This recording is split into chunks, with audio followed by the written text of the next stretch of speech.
I welcome all of you on behalf of Pusa Road CP Study Circle on today's webinar on revised schedule 3rd. And on this subject, our very honorable and experienced CA Kamal Garg with us. I welcome you, sir. Thank you, sir. I also welcome Hemant Pavaji, Ashwani Jindal ji from Punjab, Rajiv Kohli ji, Rajesh Jain ji, and all the attendees. Kamal Garg is not a new this study circle.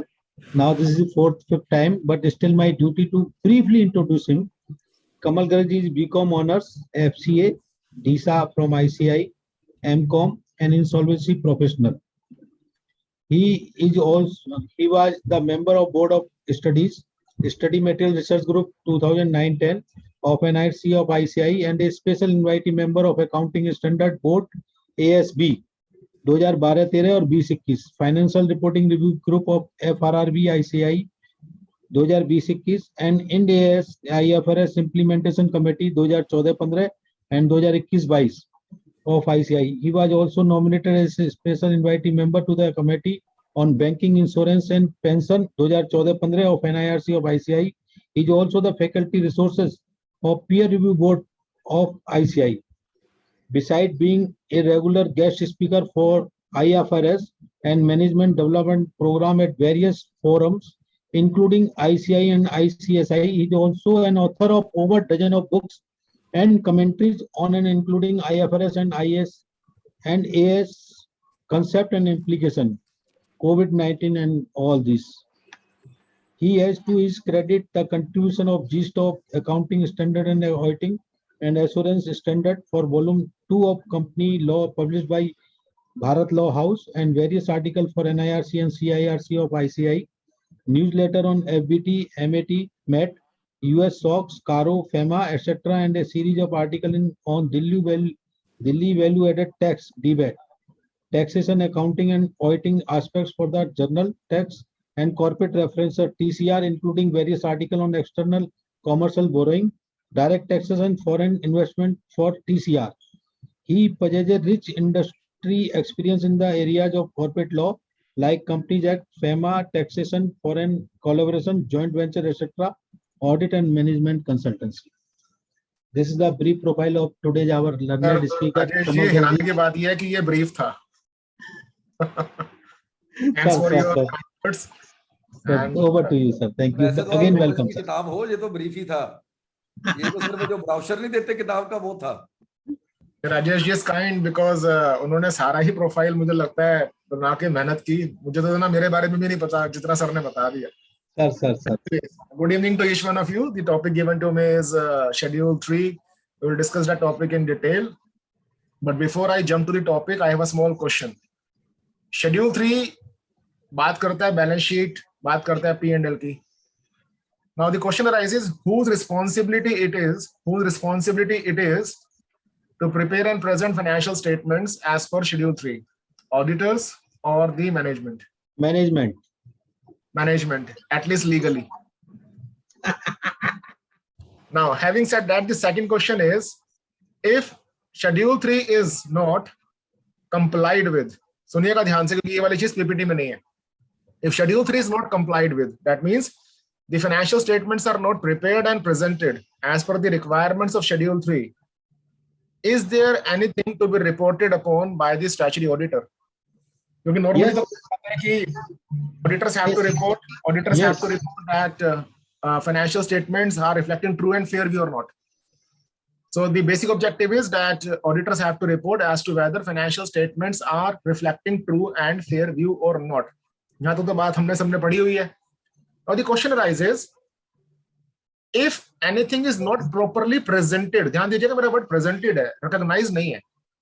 If anything is not properly presented or properly classified in the financial statements as per Schedule 3, can it be stated that it is not reflecting true and fair view? Because if you will say that it is not reflecting true and fair view, then as I am concerned, else I am not. क्या Schedule 3 के अंदर अगर presentation ठीक से ना की जाए, तो हम ये कह सकते हैं कि financial statements are misstated.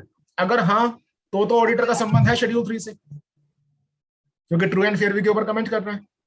So my question to the people is, where it is written, I repeat, where it is written that if amounts are not properly presented or properly classified or properly disclosed, then it will result in misstatement.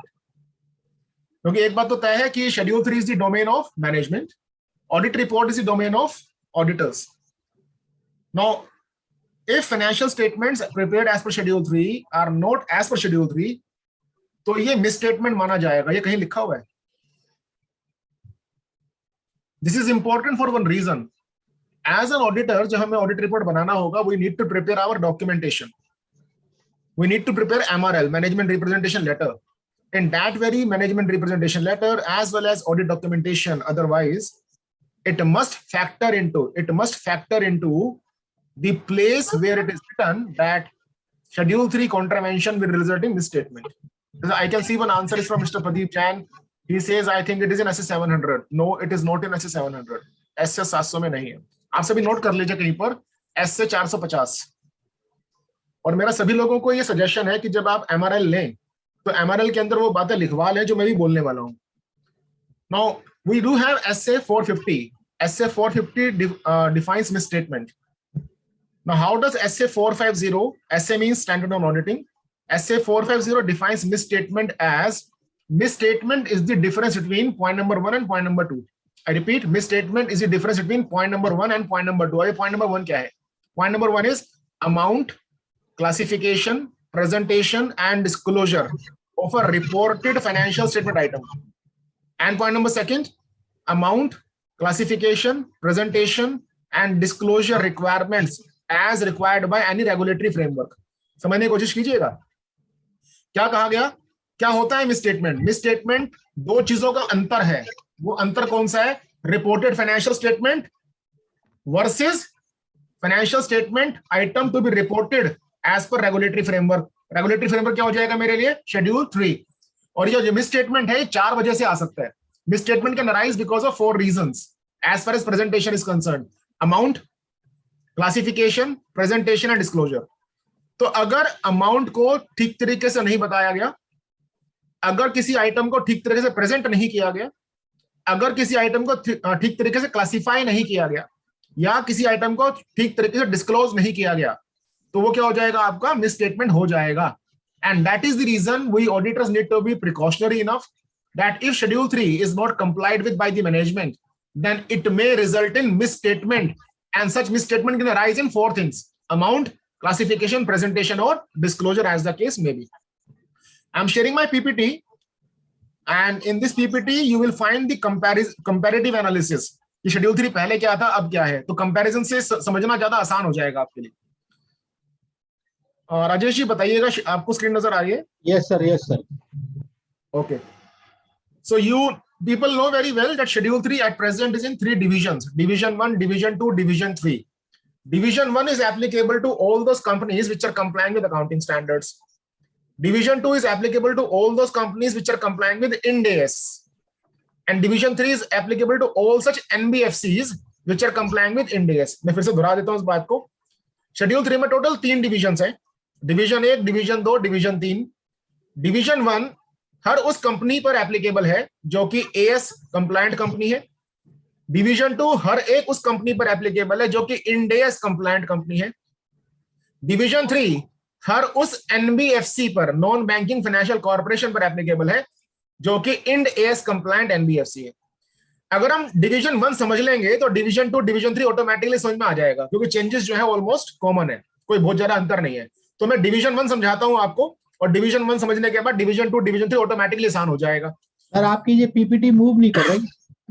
अभी मैं sir move कर भी नहीं रहा, अभी तो मैं ऐसे मूव करा नहीं है मैंने. ठीक. तो मैं ये बता रहा था कि 3 डिविजन्स हैं. हम अगर डिवीजन 1 समझ लेंगे तो डिवीजन 2, डिवीजन 3 ऑटोमेटिकली समझ में आ जाएगा. तो डिवीजन 1 में चलते हैं. डिवीजन 1 के अंदर पहला पार्ट आपका बैलेंस शीट है. डिवीजन 2 के अंदर दूसरा पार्ट आपका प्रॉफिट एंड लॉस स्टेटमेंट है. तो शुरू करते हैं बैलेंस शीट से. General instructions for presentation of balance sheet and P&L. Division 1 we will start with first requirement. ध्यान दीजिएगा, ज्यादा खास रिक्वायरमेंट नहीं है. आप देखिएगा कंपैरिजन है. प्री अमेंडमेंट क्या था, पोस्ट अमेंडमेंट क्या था? Pre amendment rounding off was optional. Pre amendment rounding off was optional, but post amendment rounding off is mandatory. देखिएगा, पहले वर्ड में लिखा था, अब वर्ड शैल आ गया है. तो राउंडिंग ऑफ क्या हो गया, अब मैंडेटरी हो गया, but there is a precondition. Earlier the rounding off slab, earlier the rounding off slab was based upon turnover. Now the rounding off slab is based upon total income. अब आपके लिए question है, कोशिश कीजिएगा जवाब देने की. अभी थोड़ी देर पहले आप सबने कहा कि schedule 3 financial statements are the domain of management, it is the responsibility of management. Let us assume that management has not rounded off, that the management has not rounded off the financial figures in balance sheet and P&L. In such a case, whether auditors are required to state anything in the audit report, because financial impact तो आएगा नहीं.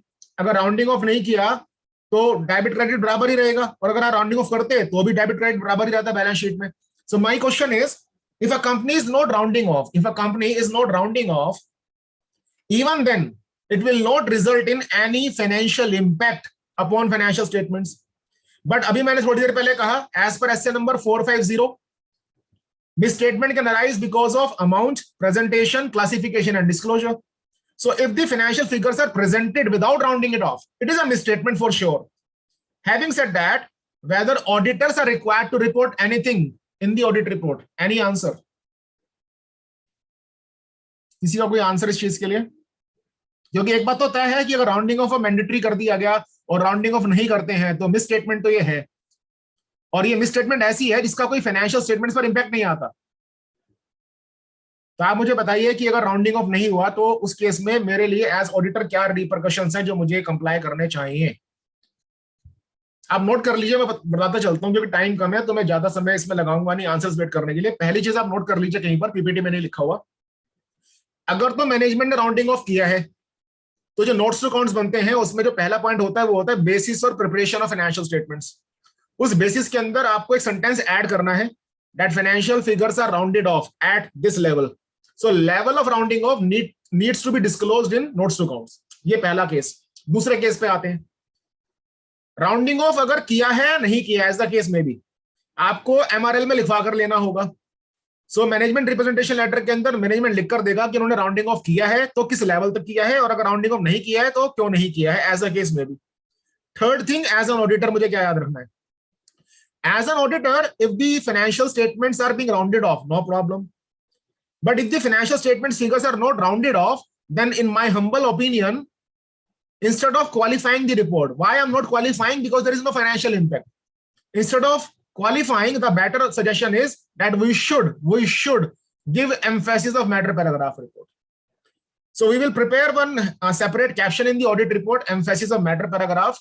इसके लिए auditing standard है essay number 706, और वहां पर लिखेंगे, without qualifying our report, we draw the attention of users to the fact that financial figures are not rounded off as envisaged by Schedule 3, Clause 4, Subclause 1.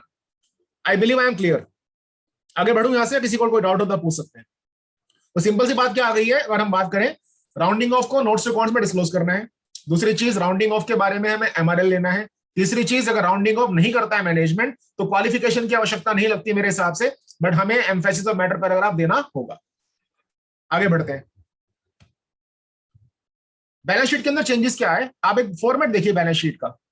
There is no change in equity and liability side. The change is only with respect to one caption item.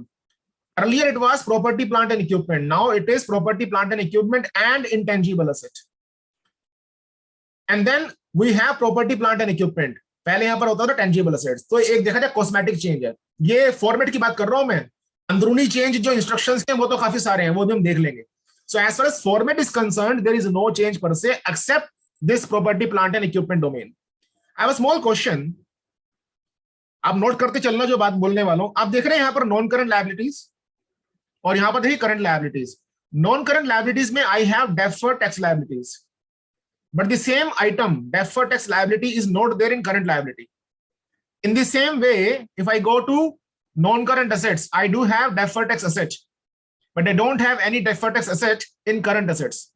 So the question to the house is, Schedule 3 कहता है that each item of asset and liability shall be categorized into current and non-current category. ये बात हम सब जानते हैं. I repeat, Schedule 3 कहता है that each item of asset and liability shall be categorized into current and non-current category.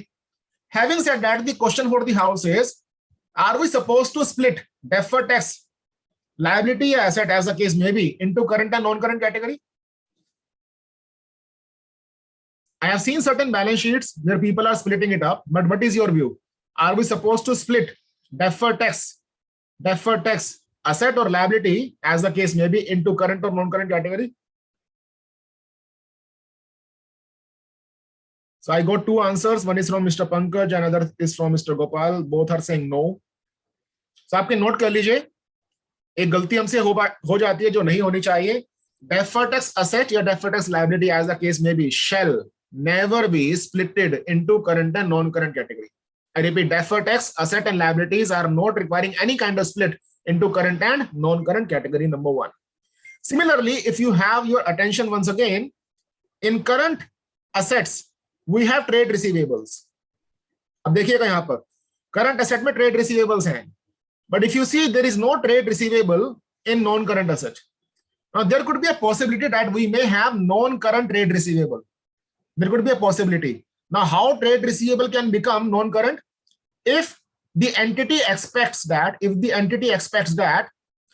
the receivables will be received after 12 months from the reporting date, that is balance sheet date, then it will be classified as non-current trade receivable. ये परिभाषा बोलती है non-current की. तो balance sheet date मान लीजिए आपकी 31 March 2022 है.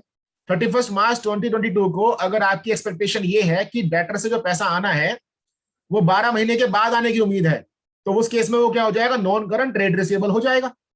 Now the question is, let us assume a company is having non-current trade receivable. If a company is having non-current trade receivable, shall I put one more item here as item number F, trade receivable? क्या मैं non current assets के नीचे एक item और बना दूं non current trade receivable की? Can I do so? Any answer?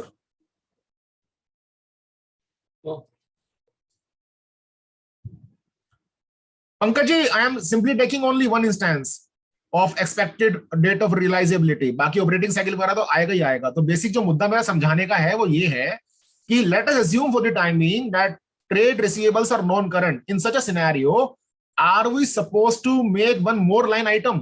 Answer is no. आपके नोट कर लीजिए, if there is non-current trade receivable, then separate line item is not required on the face of balance sheet. Rather, it will be shown below the heading other non-current assets. तो non current trade receivable का separate line item नहीं बनेगा. आप इसको other non current assets के लेके जोखे में ही बताओगे. The same thing is applicable even for non-current trade payables. If you see again, if you see current liabilities, we have trade payables, but there is no trade payable in non-current liabilities. So should there be any non-current trade payable, that will be shown below the heading other long-term liabilities. Are you getting my point? तो दो चीजें आपको समझनी है अभी यहां तक के लिए. डेफर्ड टैक्स का कोई स्प्लिट नहीं होगा करंट या नॉन करंट में. दूसरी चीज, अगर मेरे पास नॉन करंट ट्रेड रिसीवेबल है तो वो कहां दिखाए जाएंगे? अदर नॉन करंट एसेट्स में. अगर मेरे पास नॉन करंट ट्रेड पेबल है तो कहां दिखाए जाएंगे? अदर लॉन्ग टर्म लायबिलिटी में. सेपरेट लाइन आइटम का नहीं बनेगा. आगे देखिएगा, ये मैं बता चुका हूं आपको चेंज क्या आया है. देखिएगा, ये pre amendment property plant and equipment था, अब ये property plant and equipment and intangible assets हो गया. टेंजिबल एसेट्स की जगह जो लाइन आइटम है वो प्रॉपर्टी प्लांट एंड इक्विपमेंट हो गया, और कोई चेंज फॉर्मेट में नहीं है. यहां पर जरा गौर फरमाइएगा, थोड़ा सा ये वाला एरिया कष्टकारी हो सकता है. There is no change in para 6 से जी, बट मैंने जानबूझ के लिखा है समझाने के लिए कुछ. So you know very well that even pre amendment, post amendment, there was a requirement. But was the requirement shares in the company held by each share holder. But देखिएगा यहां पर क्या लिखे, each share holder holding more than 5% shares, specifying the number of shares held. तो अगर कोई share holder आपकी company में 5% से ज्यादा शेयर्स रखता है तो उसके नंबर ऑफ शेयर्स को आपने नाम के साथ बताना है. नंबर ऑफ शेयर्स का मतलब हो गया equity shares as well as preference shares. Now what is the new introduction? Clause M is being inserted, whereby क्या रिक्वायरमेंट आ गई? पहले कोई रिक्वायरमेंट नहीं था ऐसा, अब रिक्वायरमेंट क्या आ गया? A company shall disclose share holding of promoters. A company shall disclose share holding of promoters as below. Shares held by promoters at the end of year. तो 31 मार्च 2022 को प्रमोटर्स की शेयर होल्डिंग के बारे में आपने बताना है. क्या क्या बताना है? सीरियल नंबर तो यहां पर डल जाएगा, प्रमोटर का नाम, उसने कितने शेयर्स रखे हुए, और टोटल शेयर्स के अंदर इसका परसेंटेज क्या है, और अगर कोई मूवमेंट हुआ है, शेयर्स को फर्दर अलॉट किया है, बाय बैक किया है, तो उसके अंदर percentage change during the year. Now, I have few questions from you. Before I go into the definition of promoter, I have few questions. मेरा क्वेश्चन पे गौर फरमाइएगा. Can I say, if a promoter is holding, hypothetically मान लीजिए 6%, if a promoter is holding 6% shares in the company, can I say it will be a kind of duplicated disclosure, one in above this parameter and second in this parameter? Can I say this thing? No. Then how to reconcile? क्योंकि ऐसा हो सकता है ना कि mister x promoter है और mister x promoter ने 6% की इक्विटी रखी हुई है, तो वो पहले तो शेयर होल्डर भी हो गए, यहां पर डिस्क्लोजर आ जाएगा उसका एज शेयर होल्डर, और यहां डिस्क्लोजर आ जाएगा as promoter. Answer is yes, it will result in duplicacy. Are you getting my point? बात क्लियर होती है Rajesh ji? Sir, the percentage of change could have been changed during the year. अगर जी sir. Percentage, यहां तो sir number of shares आ जाएगा ना, number of shares अगर stagnant है तो भी आएगा, चेंज हो जाएगा तो चेंज का एक कॉलम इसमें ऐड कर देंगे हम. तो जो गाइडेंस नोट है वो कहता है कि अगर चेंज हो रहा है तो आप इसमें कॉलम भी ऐड कर दीजिए, opening plus deletions plus addition जो भी होगा वो कॉलम हम इसमें ऐड कर सकते हैं. Now my submission here is, आप कहीं नोट कर लीजिए इस बात को, my submission here is, if an individual or maybe any other entity is a shareholder as well as promoter and his shareholding exceeds 5%, it is reportable both under para 6AG as well as para 6AM. But this is bound to be there. Okay, Having okay, said that, it is not easy. ये ध्यान दीजिएगा, आसान नहीं है. अब सवाल उठता है, देखो प्रमोटर के पास स्टार लगा हुआ है और यहां पर भी स्टार लगा हुआ है, इसके लिए क्या कहा गया? शेड्यूल 3 क्या कहता है, ध्यान दीजिएगा, मैं कारों की बात बाद में करूंगा. शेड्यूल 3 कहता है promoter here means the promoter as defined in companies 2013. ये जो डेफिनेशन है ना, ये बड़ी खतरनाक डेफिनेशन है, अभी हम बात करेंगे. दूसरी बात क्या लिखी गई है, detail shall be given separately for each class of shares. इसका मतलब क्या है कि इक्विटी शेयर्स हो और प्रेफरेंस शेयर्स हो, उसके बारे में आपको सेपरेटली ये सब बताना है. फिर तीसरी बात क्या लिखी गई, percentage change shall be computed with respect to number at the beginning of year और if issued during the year for the first time, then with the respect to that date of issue. So this point number 2 and point number 3 are quite easy. The real challenge is nothing but point number 1, definition of promoter. अब जरा गौर फरमाइएगा, promoter की परिभाषा देखिएगा और आपको लगेगा पता कि ये चीज क्या आ गई है. Now, if I go to section 2, clause 69, it defines promoter. Section 2, clause 69 means Companies Act. Now, who is a promoter? इसके लिए क्या कहते हैं? Promoter means any person identified as promoter in prospectus or annual return. तो अगर आपकी MGT 7 है, उसके अंदर आपने किसी को अगर प्रमोटर बता रखा है या प्रोस्पेक्टस में किसी को आपने प्रमोटर बता रखा है तो उसको प्रमोटर माना जाएगा. अब जरूरी नहीं है कि जो ये व्यक्ति प्रमोटर है शेयर होल्डर भी हो. Are you getting my point? So each promoter need not be shareholder in the company. Next, any person who is in a position to control the affairs of the company directly or indirectly as director, shareholder or otherwise.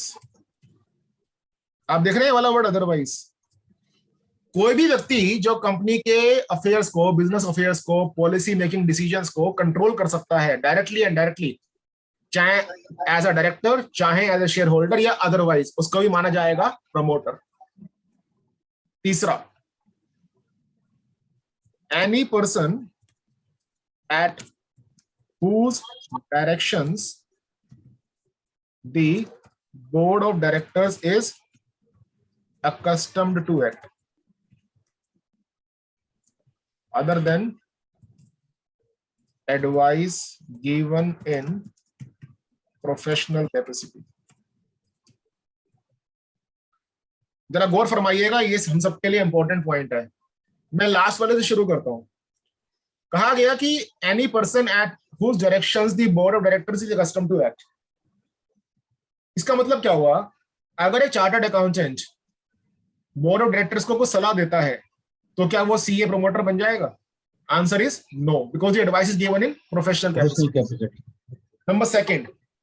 Number second, let us assume the company is Infosys Limited. Let us assume the company is Infosys Limited. Mr. Narayan Murthy, as on date, is not the director of the company. But because of his aura and experience, the board of directors always concerns with Mr. Narayan Murthy. और उनके हिसाब से जो बातें वो बोलते हैं वैसे बोर्ड फंक्शन करता है। तो क्या नारायण मूर्ति जी को प्रमोटर बोला जा सकता है? Yes. Answer is yes. Why I'm taking this example, we need to understand one thing, which is a misconception in the industry. The right thing is, promoter need not be shareholder always. The reportability, or I should not say the word reportability, the disclosure requirement under Schedule 3 is vis-a-vis only those promoters who are the shareholders. तो यहाँ सभी promoters के नाम नहीं आएंगे। तो मान लीजिए कोहली साहब कंपनी के प्रमोटर हैं, लेकिन उनके पास कोई share holding beginning of the year में नहीं थी और ड्यूरिंग द ईयर भी नहीं है और बैलेंस शीट डेट पे भी नहीं है। So if mister Kohli is promoter but is not a share holder, then his name will not appear in para 6am. Are you getting my point? Having said that, if you see the definition once again, the definition says any person who is in a position to control the affairs of the company directly or indirectly as director, shareholder or otherwise. The word is director. Can we say that each director by default is promoter, irrespective of whether he is a shareholder or not? क्योंकि बातों में disclose करना है केवल वो वाला promoter जिसकी share holding है। तो क्या मैं कह सकता हूं कि डायरेक्टर हमेशा ही प्रमोटर माना जाएगा? Let us take a practical example. Whether independent directors can be considered as promoters? No. No. Section 149 of Companies Act excludes the promoter from being independent directors. So independent company का director तो है लेकिन promoter नहीं है, और वैसे भी वो कंपनी का अफेयर कंट्रोल नहीं करता। तो आप कहीं पर नोट कर लीजिए एक बात को, the disclosure requirement in para 6am is only applicable when two conditions are fulfilled. Condition number 1, there is a promoter, and condition number 2, such promoter has had been or is the shareholder in the company. तो अगर promoter का share holding से कोई संबंध नहीं होगा तो यहां पर इसका डिस्क्लोजर रिक्वायरमेंट भी नहीं आएगा। यहां तो बात क्लियर होती है सबको।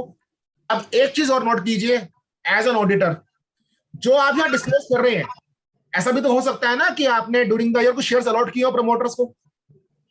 तो जो शेयर ऐसे अलॉट हो रहे हैं तो आपको एक इवैल्यूएशन और करना है कारों के तहत। Para number 3 sub para number 10 clause B, preferential allotment और private placement. So if shares are being allotted to promoters, we need to evaluate whether it is resulting in any kind of preferential allotment or private placement. If yes, then it is reportable by auditors under para 3 sub para 10 clause number B. बात clear होती है आपको ये वाली सबको? किसी का कोई क्वेश्चन है तो आप पूछ लीजिए, नहीं तो मैं आगे बढ़ता हूं। हाँ प्रदीप जैन जी, आपकी बात बिल्कुल ठीक है। Promoter share holding has no threshold. अगर एक शेयर भी है तो रिपोर्टिंग यहाँ पर डिस्क्लोजर किया जाएगा। That's a good point. तो आप ये ध्यान दीजिएगा, एक बार मैं फिर से दिखाता हूं वाली। आप देखिए यहाँ पर 5% का थ्रेशोल्ड है, but there is no threshold for promoter share holding. So in a minuscule percentage is requiring disclosure in this very para 6am. So what you need to remember, इसमें ये वाली बात तो हो गई है। ऑडिटर के लिए जो प्रिकॉशन है, ऑडिटर इसको दरनिकार ना करे, इसको इग्नोर ना करे। अगर ड्यूरिंग द ईयर प्रमोटर्स को कुछ अलॉटमेंट्स हुई हैं तो आप इवैल्यूएट कर लीजिए weather it is falling with in the scope of preferential allotment and private placement, और अगर ऐसा है तो उसकी रिपोर्टेबिलिटी कारों में होगी para 3 sub para 10 clause B में। आप चाहें तो सेक्शंस लिख लीजिए इसके लिए, section number 42 and section number 62। सो अगर प्रमोटर के साथ ऐसा कोई शेयर होल्डिंग वाला सिनेरियो बना है पूरे साल में तो आपको section number 42 of companies act and section number 62 of companies act comply करना पड़ेगा। Sunil Jain ji, schedule 3 is applicable to all the companies, चाहे वो बिग कंपनी हो चाहे स्मॉल कंपनी हो। I can see one question of Sunil Jain ji, whether para 6am is applicable to small company. Answer is yes.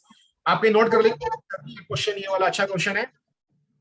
Schedule 3 का कोई exemption small company को नहीं है। शेड्यूल 3 का कोई एग्जेम्पशन 1% कंपनी को नहीं है। So if you are a company, schedule 3 by default is applicable. So there is no exemption for any class of company unless and until आप बैंकिंग कंपनी वगैरह हैं तो वहां पर तो सेपरेट फॉर्मेट्स है ही। यहां से आगे बढ़ते हैं। राजेश जी, मेरे को लगता है क्लियर है ये वाला प्रमोटर वाला concept. Yes sir, now it's clear. ये कोई खास चीज नहीं है, बड़ा कॉस्मेटिक सा चेंज है। शॉर्ट टर्म बोरोइंग्स के अंदर आप देखेंगे लेफ्ट हैंड साइड पर तो टोटल 4 पॉइंट्स पर रिपोर्टिंग पहले होती थी।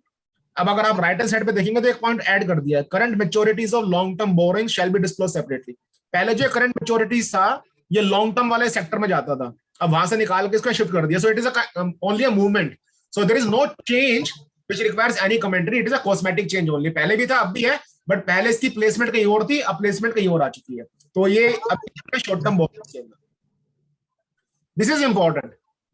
Trade payables due for payment, ageing analysis, ध्यान दीजिएगा, सब ध्यान से इस चीज को 1 मिनट दीजिए। Now what this scenario says, there was no such requirement earlier, aging analysis की कोई requirement पहले नहीं थी।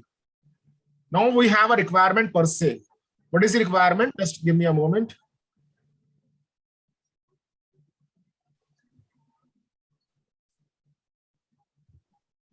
एक मिनट दीजिएगा, थोड़ा सा स्क्रीन पे कुछ डिस्टर्बेंस हो गया है। Yes. So focus here. Earlier there was no aging analysis required. आप इस शेड्यूल को ना लाइटली नहीं ले सकते, इस शेड्यूल में काफी कुछ है। Para number 6 FB inserted with effect from 1/1/21 now says that companies are required to disclose the following aging schedule vis-a-vis trade payable. Now just see very carefully. Trade payables outstanding for following periods from due date of payment. From due date of payment. So first of all, we need to understand what will happen if due date of payment is not given or is not decided. Then we have certain age buckets outstanding for the following periods from the due date of payment. Due date of payment से कितने समय के लिए outstanding है, इसके as buckets दिए गए। हम इन एज बकेट्स को चेंज नहीं कर सकते, age buckets are given by law itself. So मान लीजिए 31 मार्च 2022 को मैं ये देखूंगा, ध्यान दीजिएगा, 31 मार्च 2022 को मैं ये देखूंगा कि कितने ट्रेड पेबल ऐसे हैं जो कि 1 साल से कम के आउटस्टैंडिंग है। 31 मार्च 2022 को मैं ये देखूंगा कितने ट्रेड पेबल्स ऐसे हैं जो 1 साल से लेकर 2 साल तक के आउटस्टैंडिंग है, 2 साल से नीचे तक के मतलब। और तीसरा फिर मैं क्या दूंगा, 2 to 3 years, more than 3 years and so on. तो एज बकेट मुझे कब से काउंट करना है? एज बकेट मुझे ड्यू डेट से काउंट करना है, लेकिन रिपोर्टेबिलिटी कब हो रही है उसकी? 31 मार्च 2022 को।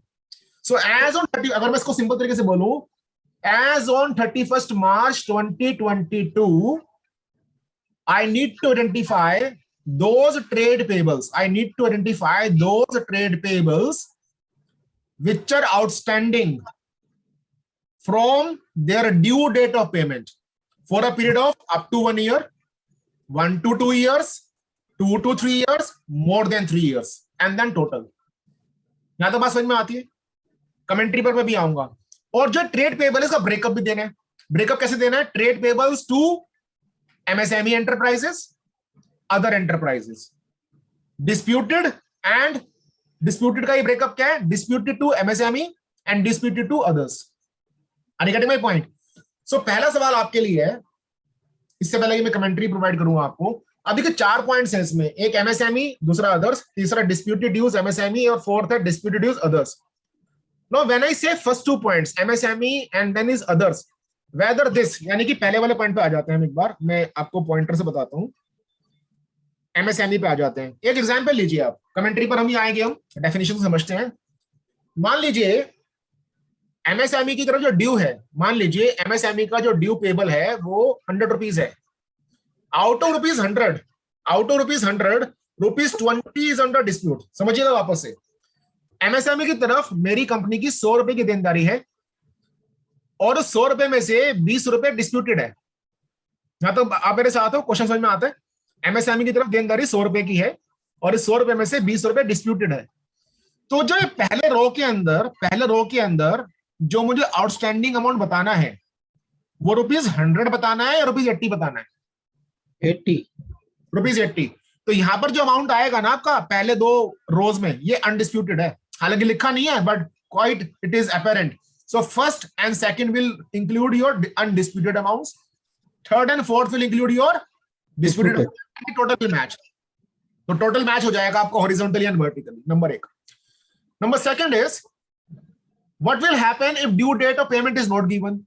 Schedule 3 itself says if due date of payment is not given, then you will take the transaction date as the due date. देखिए क्या लिखा गया है. Similar information shall be given where no due date of payment is specified. In that case, disclosure shall be from the date of transaction. Unbilled dues shall be disclosed separately. तो अगर due date specified नहीं है, तो मुझे date of transaction लेना होगा. Now, what is the date of transaction?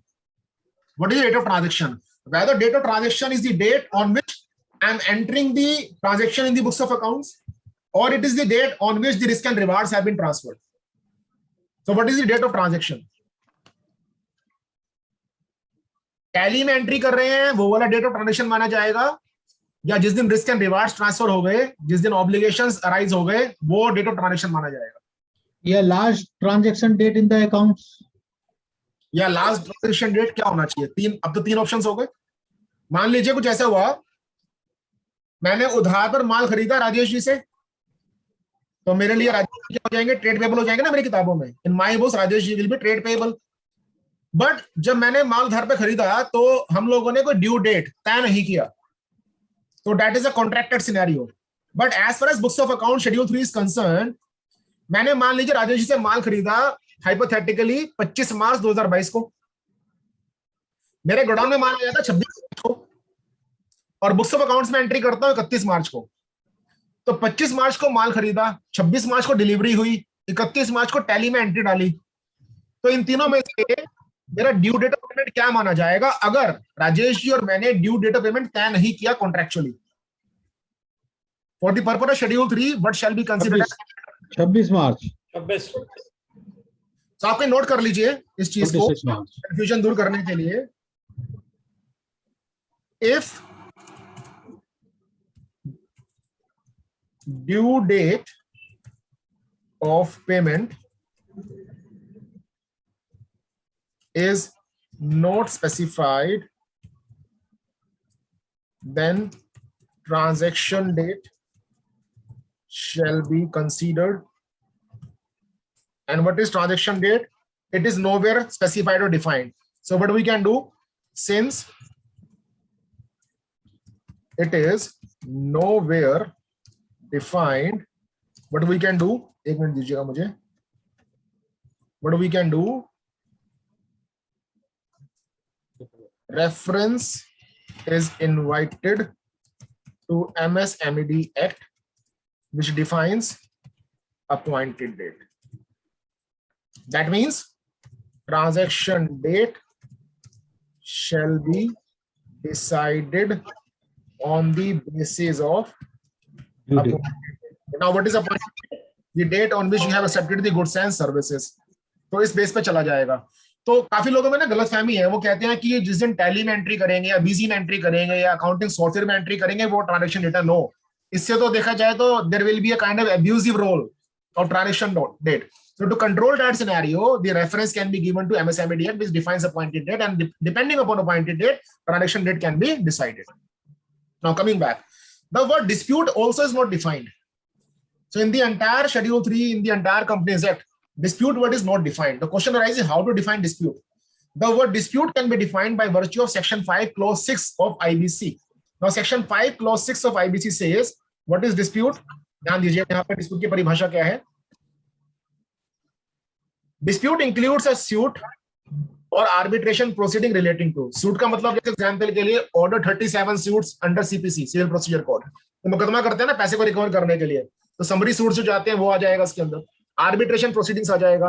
Relating to existence of amount of debt. तो राजेश जी कहते हैं कि कमल मैंने 200 रुपए लेने हैं तुमसे, मैं कहता हूं मुझे 150 रुपए देने हैं, तो dispute is there with respect to 50 rupees. तो that is known as existence of amount of debt. Then is quality of goods and services. मैंने राजेश जी से कहा कि जो आपने मुझे माल बेचा था उसकी क्वालिटी इंफीरियर है, इसलिए मैं आपको पे करता. That is also dispute. Then is representation of warranty. Rajesh ने मुझे वादा किया था कि अगर आपको मैं माल बेचता हूं तो 1 साल तक इसमें कोई डिफेक्ट नहीं आएगा, और डिफेक्ट नहीं आएगा ये वारंटी वगैरह दिया, तो that is nothing but representation of warranty. Having said that, let us come to the ground reality. You might have observed, ऐसा समझिएगा, मैंने अपने सेलर से कहा कि आप मुझे 118 बेच रहे हो, 100 रुपए प्राइस है और 18 रुपए का आपका जीएसटी है। तो राजेश जी ने मुझे माल बेचा, 100 रुपए का उसकी कॉस्ट थी मेरे लिए और 18 रुपए जीएसटी था। राजेश जी से मैंने कहा कि 18 रुपए में विदहोल्ड कर रहा हूं, 18 रुपए मैं आपको तब पे करूंगा जब आप जो ये इनवॉइस है ये जीएसटी पोर्टल पर अपलोड कर दोगे, जो लोग जनरली विदहोल्ड कर लेते हैं ऐसा सेफ्टी मेजर्स के लिए, इंटरनल कंट्रोल के लिए। No, question arises, the return filing period elapsed for Rajesh ji and he has not uploaded this invoice, as a result of which ITC is not getting reflected in my portal, that is on my side. Question arises, as a consequence of this I withhold the payment of rupees 18, that is 2,600 GST. Now can this be taken as dispute? I believe question clear है आपको। तो GST withhold कर लूं मैं ये कहकर कि जब तक आप इसको इनवॉइस को अपलोड नहीं करोगे मैं पैसा रिलीज नहीं करूंगा, तो क्या डिस्प्यूट हो सकता है? ये मान लिया जाए अगर कि राजेश जी ने अभी तक रिटर्न का टाइम निकल चुका है लेकिन अपना इनवॉइस अपलोड नहीं किया, तो क्या डिस्प्यूट हो सकता है? नहीं, is it a dispute? not a dispute. It is not a dispute. It is not a dispute, sir. जो भी लोग कह रहे हैं dispute, please read the words breach of representation and apply Indian Contract Act. So you have to give the interpretation of the words breach of representation by going into Indian Contract Act. If you remember, in Indian Contract Act we have a provision regarding misrepresentation. So considering that scenario, अब बताइए। So मैं ज्यादा नहीं जाऊंगा Indian contract के अंदर समय बचाने के लिए। सिंपल थिंग इज, अगर मैं इसका उदाहरण बड़ा और सिंपल कर दूं, अगर राजेश जी ने और मैंने ये कॉन्ट्रैक्ट किया कि आप मुझे उधार पर माल बेचेंगे लेकिन उसकी शर्तें हैं कि आपको रिटर्न टाइम से अपलोड करनी है, जब रिटर्न वहां पर रिफ्लेक्ट हो जाएगी तो ही मैं आपको पे करूंगा जीएसटी का कंपोनेंट, तो it is nothing but Rajesh ji represented in a contract that comply with the GST law. And hence in this case जो एग्जांपल लिया, अगर ये जीएसटी पोर्टल पे नहीं आ रहा, 18 रुपए मैंने रोक लिए हैं, तो ये क्या बन जाएगा? Breach of representation by Rajesh ji and it will be taken as disputed. तो मैं डिटेल में नहीं जाऊंगा, बस आपको हिंट दे रहा हूं, कभी समय मिले तो आप इंडियन कॉन्ट्रैक्ट के अंदर जो मिसरिप्रेजेंटेशन है इसको पढ़िएगा। So ultimately what will happen, ultimately यहां पर जो डिस्प्यूट की बात हो रही है मुझे लगता है क्लियर हो चुकी हुई है आपको। डिस्प्यूट हो गया।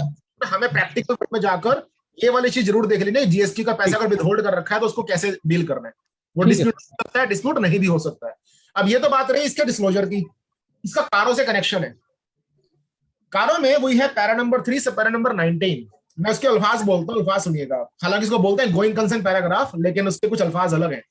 पैरा नंबर 3 से पैरा 19 ऑफ कारो 2020 says, on the basis of financial ratios, aging analysis and other information available to the auditor has to evaluate and report whether company is capable to meet of its liabilities that may arise within next 12 months from the balance sheet date. तो ultimately कारो के अंदर para 3/19 क्या मांग रहा है आपसे कि फाइनेंशियल रेशियोज के बेसिस पर, एज एनालिसिस के बेसिस पर आप ये बताएं कि क्या कंपनी अगर 1 साल के अंदर अंदर कुछ लायबिलिटीज आती हैं उनको पे ऑफ कर पाएगा। तो अगेन ये जो एजिंग एनालिसिस है नोट्स टू अकाउंट्स में आ रहा है, इस एजिंग एनालिसिस के बेसिस के ऊपर आपको बीइंग ऑडिटर ये इवैल्यूएट करना है कि क्या ये आउटस्टैंडिंग एक लंबे समय से चलता हुआ आउटस्टैंडिंग आ रहा है, प्लस क्या ये आउटस्टैंडिंग का अमाउंट बहुत ज्यादा है जो कि कंपनी के अंदर लिक्विडिटी क्राइसिस ला सकता है। Depending upon these 2-3 factors you have to make appropriate reporting in CARO as to whether company will be able to meet its liabilities or not. So आपको नोट कर लीजिएगा, ट्रेड पेबल्स का जो ageing schedule है that needs to be harmonised with para 3 sub para 19 of कारो 2020। तो राजेश जी यहां पर कोई सवाल तो पूछ लीजिए, इसमें इतना ही था। अच्छा, इसमें एक चीज और है, एक सवाल और रह गया। अब देखिए यहां पर लिखा गया एमएसएमई। अगर आप एमएसएमई एक्ट में जाएं, एमएसएमई एक्ट में we have section 15, 16 and 17। Section 15, 16, 17 says, if you read collectively, that notwithstanding anything contained in the contract, the time period to pay off MSME cannot go beyond 45 days.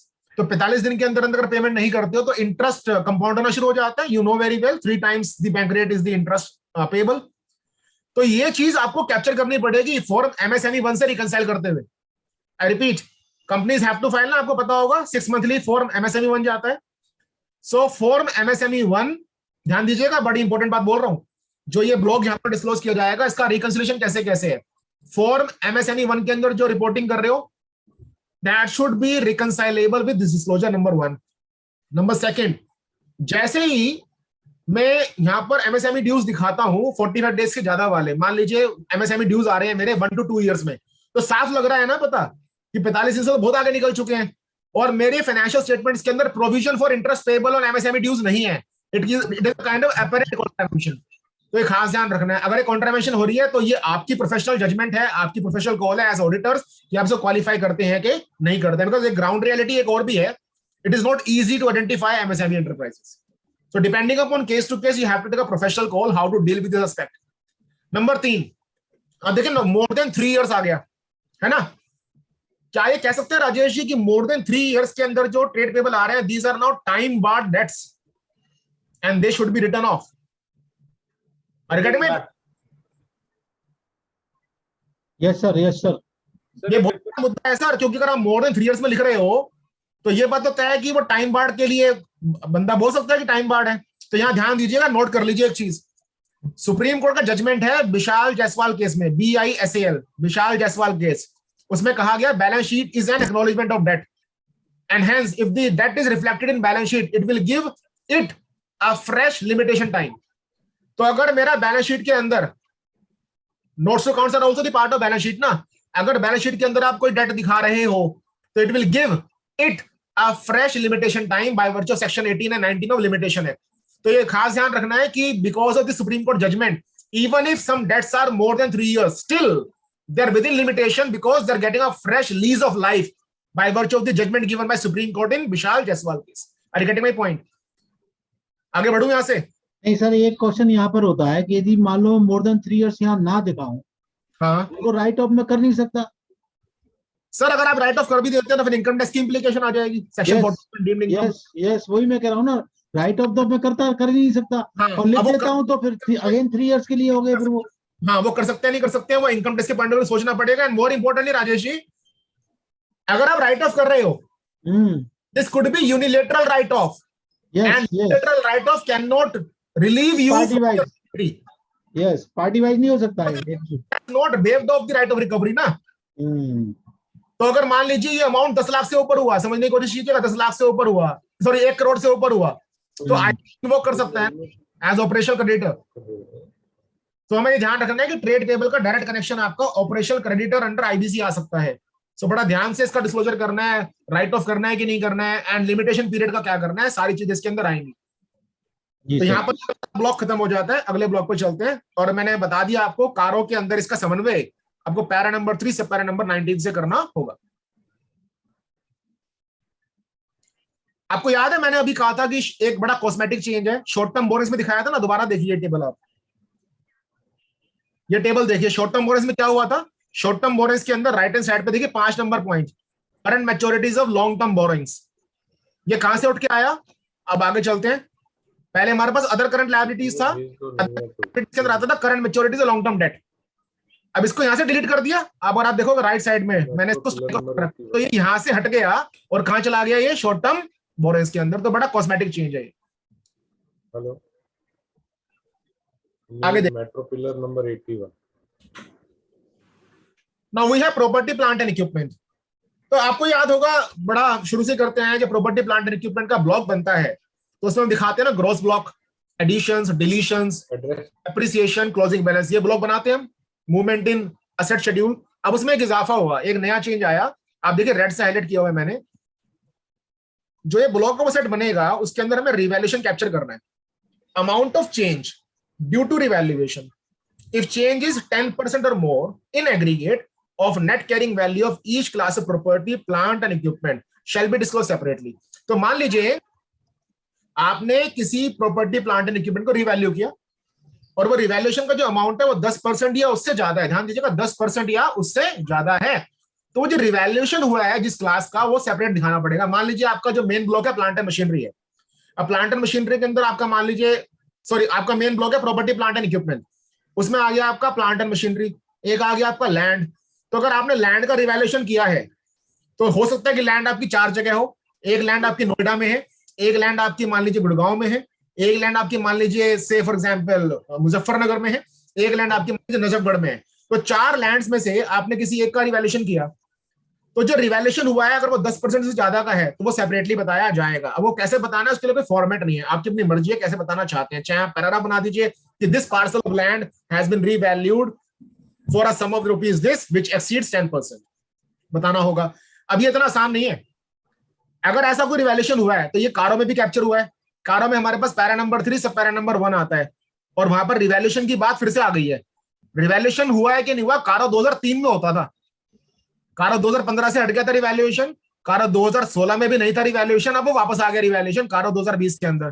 तो आपके note कर लीजिएगा this revaluation वाला point, this revaluation point needs to be harmonised with para 3(1)(d) of CARO regarding PPE viz revaluation changes. बात समझ में आती है? तो ये खास इतना बड़ा चेंज नहीं है, बट अपने आप में बड़ा चेंज क्यों है, क्योंकि इसका डायरेक्ट कनेक्शन आपका कारों से आता है। जैसे ही रिवैल्यूएशन की बात ऐड हुई है प्रॉपर्टी प्लांट एंड इक्विपमेंट के लिए, ऐसे ही ये वाली बात ऐड हुई है इंटेंजिबल एसेट्स के लिए भी। तो मैं ये वाली बात को स्किप करूंगा बिकॉज सेम है, बिल्कुल कोई चेंज नहीं है, बस फर्क इतना आ गया कि पहले हमने जो बात की टेंजिबल के लिए करी, यहां पर जो हम बात कर रहे हैं वो इंटेंजिबल के लिए कर रहे हैं। और एज इन यहां पर भी you have to harmonize same with CARO 2020 para 3(1)(d) regarding revaluation changes. अब आप सब लोगों के लिए सवाल है, मेरा क्वेश्चन सुनिएगा और राजेश जी प्लीज हेल्प करना जवाब देने में, किसी का कोई जवाब आता है अगर ऑडियंस में से तो बता दीजिएगा। हमारे पास ऐसे एसेट्स हो सकते हैं जिनके WDV 0 हो चुकी है और वो बैलेंस शीट के अंदर रेजिडुअल वैल्यू पे अपीयर हो रहे होंगे, जैसे कि मान लीजिए कंप्यूटर्स वगैरह, 1 रुपए पे हो सकता है, ठीक है। ठीक है। अब मान लीजिए मेरे पास ऐसे एसेट्स हैं जिनका WDV 0 हो चुका है और वो रेजिडुअल वैल्यू पर अपीयर हो रहे हैं बैलेंस शीट में, यहां तक तो हम एक टेंजेंट पे हैं। ये सब कुछ जो हुआ, the assets WDV became 0 and it appeared now at RV residual value, let us assume as on 31st March 2019, 31 मार्च 19 को आपने एक असेट को आरवी पे दिखाया। आरवी का मतलब यहाँ पर रिवैल्यूड वैल्यू नहीं है, रेजिडुअल वैल्यू है। रेजिडुअल वैल्यू 31/3/19 को 31 मार्च 2019 को आपने एक असेट आरवी पे दिखाया। ये वाला असेट आप आज भी यूज कर रहे हो, ये पॉसिबिलिटी तो हो सकती है कि किताबों में WDV 0 हो गई लेकिन वो यूज तो मैं कर रहा हूं आज भी। कंप्यूटर बेस्ट एग्जाम्पल हो सकते हैं, उसके फर्नीचर हो सकता है। 31/20 को भी वो वाला असेट आरवी पे आ रहा है, 31/21 को भी आरवी पे आ रहा है, 31/22 को भी आरवी पे आ रहा है। तो हो क्या रहा है यहाँ पर, the asset is still under use despite it having 0 WDV which now transformed into RV long time back। आप मुझे सब लोग ये बताएं कि अगर ये वाला एग्जाम्पल आप कंसीडर करें तो इसमें कंपनी से गलती क्या हो रही है, ऐसी कौन सी कॉन्ट्रावेंशन हो रही है अकाउंटिंग स्टैंडर्ड की जो कि ऑडिटर को तो फैक्टर करनी ही करनी है, कंपनी को ही फैक्टर कर लेनी चाहिए थी। Sir, 95% of cost has to be appropriated over the estimated life of the useful life of the asset. But वो कोहली साहब वो तो हो गया ना, तभी तो आरवी पे आया, तभी आरवी पे आ गया। अब वो आरवी पे क्या हो रहा है कोहली साहब की, आरवी के ऊपर असेट जो है 19 को भी अपीयर हो रहा था, आई मीन 31/19 को भी अपीयर हो रहा है, 31/20 को भी अपीयर हो रहा है, 31/21 को भी अपीयर हो रहा है, 31/22 को भी अपीयर हो रहा है। तो आप उसको यूज तो आज भी कर रहे हो लेकिन किताबों के अंदर उसकी वैल्यू जो है रेजिडुअल वैल्यू पर आ रही है। 5% पे आ रही है। कंट्रीब्यूशन क्या हो रहा है? So मेरी डेप्रिसिएशन चार्ज खराब हो रहा है, to reestimate the life residual life of the asset and do it. Absolutely perfect answer. Rajesh ji contribution क्या कर रहे हैं लोग, रीएस्टिमेट ऑफ द लाइफ, जबकि इसको कॉन्टिन्यूअली यूज भी कर रहे हो। जो हमारा अकाउंट, आप सभी नोट कर लीजिए ये वाली बात क्योंकि पीपीटी में नहीं लिखी हुई है। अकाउंटिंग स्टैंडर्ड 10, अगर हम इंडेस की बात करें तो Ind AS 16, so you can say AS 10 और Ind AS 16 regarding property plant and equipment as the case में भी। But they say the useful life of asset shall be reviewed at least annually. तो हर साल आपको यूजफुल लाइफ को review करना है। अब मेरे वाले एग्जांपल में क्या हुआ, WDV 0 हो गया, आरवी पे अपीयर कर रहा है, फिर भी असेट को यूज तो कर रहे हैं हम। इसका मतलब क्या है कि asset still is having the potential to be used in future. That potential life needs to be reviewed. अब मान लीजिए लाइफ को आपने रिव्यू किया तो पता चला कि इसकी तो अभी 6 साल की लाइफ और बची हुई है, तो 6 साल की लाइफ बची है, इसका मतलब क्या हुआ कि you have to revalue the asset. तो असेट को रिवैल्यू कर लेना चाहिए था, जो कि नहीं किया। अब इसका दूसरा पहलू पे आते हैं। हो सकता है मैनेजमेंट आपको ये कहे कि हमें रिवैल्यू नहीं कराना, ये वाला सेट तो हमने बेचने के लिए रखा हुआ है। ये भी तो कह सकते हैं कि हमने रिवैल्यू, जैसे ऑडिटर ने सवाल पूछा कि आपने कराया नहीं रिवैल्यूएशन, तो वो कहेंगे कि हमने बेचने के लिए रखा हुआ है। बेचने के लिए रखा हुआ है तो this asset will be reclassified from property plant and equipment to property plant and equipment for sale। Are you getting my point? तो अब आपके लिए मैं जो रिकमेंडेशन दे रहा हूं वो रिकमेंडेशन ये है कि मान लीजिए आपके क्लाइंट के बैलेंस शीट में ऐसे कुछ असेट्स आ रहे हैं जो डोरमेंट असेट्स हैं, डोरमेंट मींस डब्ल्यूडीवी डोरमेंट हो गई है बट यूज कर रहे हैं आप, तो आप एमआरएल में लिखवा लें whether company is going to have a reestimation of useful life and hence revaluation or the company desires to sell it off. अगर सेल इट ऑफ का मुद्दा बनता है तो ये हो जाएगा आपका asset to be reclassified as held for sale. मेरी बात क्लियर है राजेश जी? बिल्कुल क्लियर है सर। आगे बढ़े, कोहली साहब कोई डाउट है तो पूछ लीजिए। No sir. ओके, आगे आते हैं। इसमें कोई खास चेंज नहीं है, कॉस्मेटिक सा चेंज है। पहले सिक्योरिटी डिपॉजिट्स आप दिखाते थे long term loans and advances में, अब सिक्योरिटी डिपॉजिट्स जो है long term loans and advances से हटा दिए गए हैं। इनके लिए एक नया पैराग्राफ बना दिया अदर नॉन करंट एसेट्स के अंदर। तो आप देखिए नंबर 20 का आई है, तो जो अदर नॉन करंट एसेट्स की आप आइटम देखोगे उसमें एक इंसर्ट कर दिया बीच में सिक्योरिटी डिपॉजिट। तो बड़ा कॉस्मेटिक चेंज है, कोई खास चेंज इसमें नहीं है। तो शिफ्टिंग है एक तरीके से आइटम की। जैसे हमने ट्रेड पेबल के एजिंग एनालिसिस की बात की थी, वैसे ये ट्रेड रिसीवेबल के लिए आप एक खास गौर फरमाइएगा। ये जो एजिंग एनालिसिस है मुझे ट्रेड रिसीवेबल करंट और ट्रेड रिसीवेबल नॉन करंट दोनों के लिए देना है। लेकिन ध्यान देने वाली बात है, मैंने आपको शुरू में बताया अगर ट्रेड रिसीवेबल नॉन करंट है तो बैलेंस शीट के फेस पर आप सेपरेट लाइन आइटम नहीं बनाओगे, आप उसको below the heading other non current asset ही दिखाएंगे। तो आप एक बार देखिएगा, other non current asset trade receivables, due date की परिभाषा वही है जो हमने पहले देखी थी, कोई चेंज नहीं है। अगर आपको याद दिला दूं ड्यू डेट की परिभाषा क्या थी, due date means if due date is not specified transaction date, if due date is specified then the exact date। तो ड्यू डेट की परिभाषा वही है। अब इसमें ध्यान देने वाली बात है कि एज बकेट्स के अंदर क्या लिखा गया। You have to disclose the trade receivables in these 4 segmentation scenarios. Number 1, undisputed trade receivables considered good, undisputed trade receivable considered doubtful, disputed trade receivables considered good, and disputed trade receivables considered doubtful। क्या क्या बता रहे हैं? Total trade payable 100 में से मान लीजिए 80 रुपए डिस्प्यूटेड है, 20 रुपए अनडिस्प्यूटेड है। तो 80 रुपए डिस्प्यूटेड, 20 रुपए अनडिस्प्यूटेड, इसका एक ब्रेकअप हो जाएगा। इस ब्रेकअप में से 80 के ब्रेकअप में से मुझे क्या बताना है, 80 रुपए का जो मेरा ट्रेड रिसीवेबल है उसमें से कितना तो गुड है और कितना डाउटफुल है, मुझे सब कुछ बताना होगा। And balance thing, what is the meaning of word dispute? The same meaning of dispute is there, that is nothing but section 5(6) of IBC. अभी मैं इसकी कमेंट्री सेपरेटली लूंगा। घूम फिर के बाद वही आ जाती है, अगर आप डिस्क्लोजर करते हैं तो आपको ये कोरिलेट करना होगा पैरा नंबर 3 से पैरा नंबर 19 से। जैसे मैंने पहले बताया, para 319 says on the basis of financial ratios and ageing analysis auditors have to report about the company's ability to meet of its liabilities. तो इसका जो डायरेक्ट कनेक्शन है आपका कारो 2020 के पैरा नंबर 3(19) से आता है। अभी कमेंट्री आपको सेपरेटली बताऊंगा। जैसे ये वाला एज बकेट आपका यहां पर आ रहा है, ये है नॉन ट्रेड रिसीवेबल्स के लिए, नॉन करंट ट्रेड रिसीवेबल के लिए। ऐसा ही आपका जो एज बकेट है वो करंट ट्रेड रिसीवेबल्स के लिए भी। देखिए बिल्कुल सेम फॉर्मेट है, लेकिन यहां पर क्या आ रहा है, ट्रेड रिसीवेबल्स करंट कैटेगरी। तो ये पहले जो हम करते थे क्या करते थे, aggregate amount of trade receivables outstanding for a period exceeding 6 months from the date they are due for payment should be separately stated. ये डिलीट हो गया। पहले ये तो करते थे हम, trade receivables more than 6 months and others, ये डिलीट कर दिया गया। उसके बदले क्या आ गया, करंट ट्रेड रिसीवेबल्स के अंदर ये वाला एजिंग शेड्यूल आ गया। और कारो का वापस से कनेक्शन आ जाता है, कारो का पैरा नंबर 3(19). अब ये इतना आसान नहीं है, इस पे कुछ सवाल है मेरे, वो जरा सवाल बताइएगा। एक इसको कॉपी कर लेते हैं यहां से। I have some questions for you now. हमारे पास क्या क्या आइटम था, undisputed trade receivables considered good, undisputed trade receivables considered doubtful, disputed considered good, and disputed trade receivables considered doubtful। Example लेते हैं। मान लीजिए आपकी कंपनी है RST limited,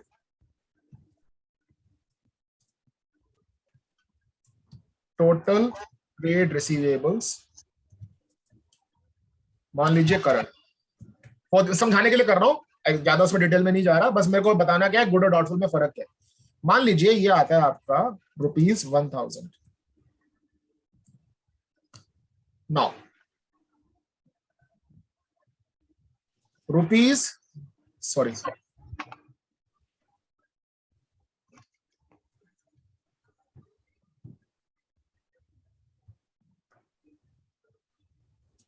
₹200 is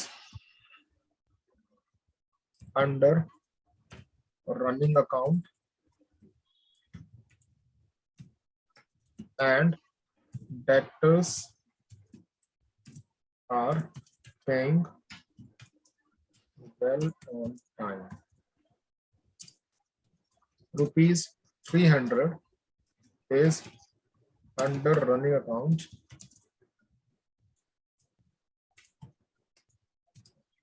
but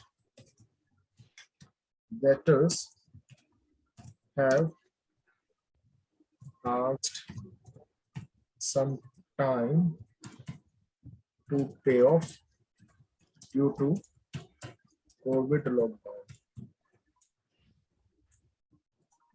Rupees, say 400 is under running account, but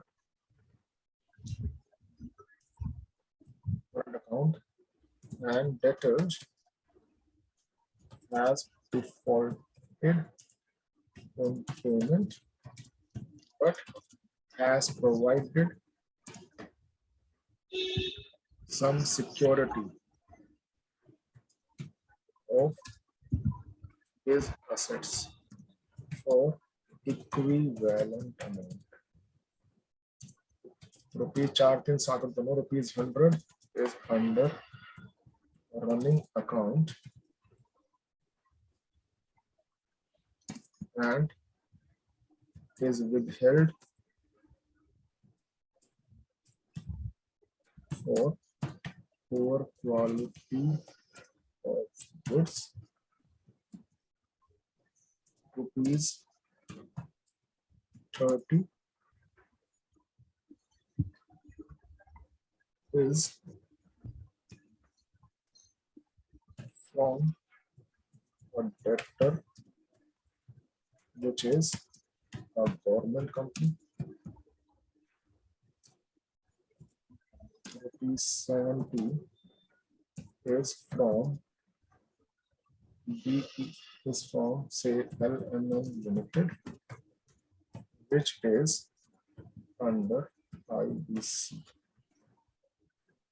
एक minute देना, थोड़ा font size बड़ा कर दूं इसको ताकि दिखने में आसानी हो जाए।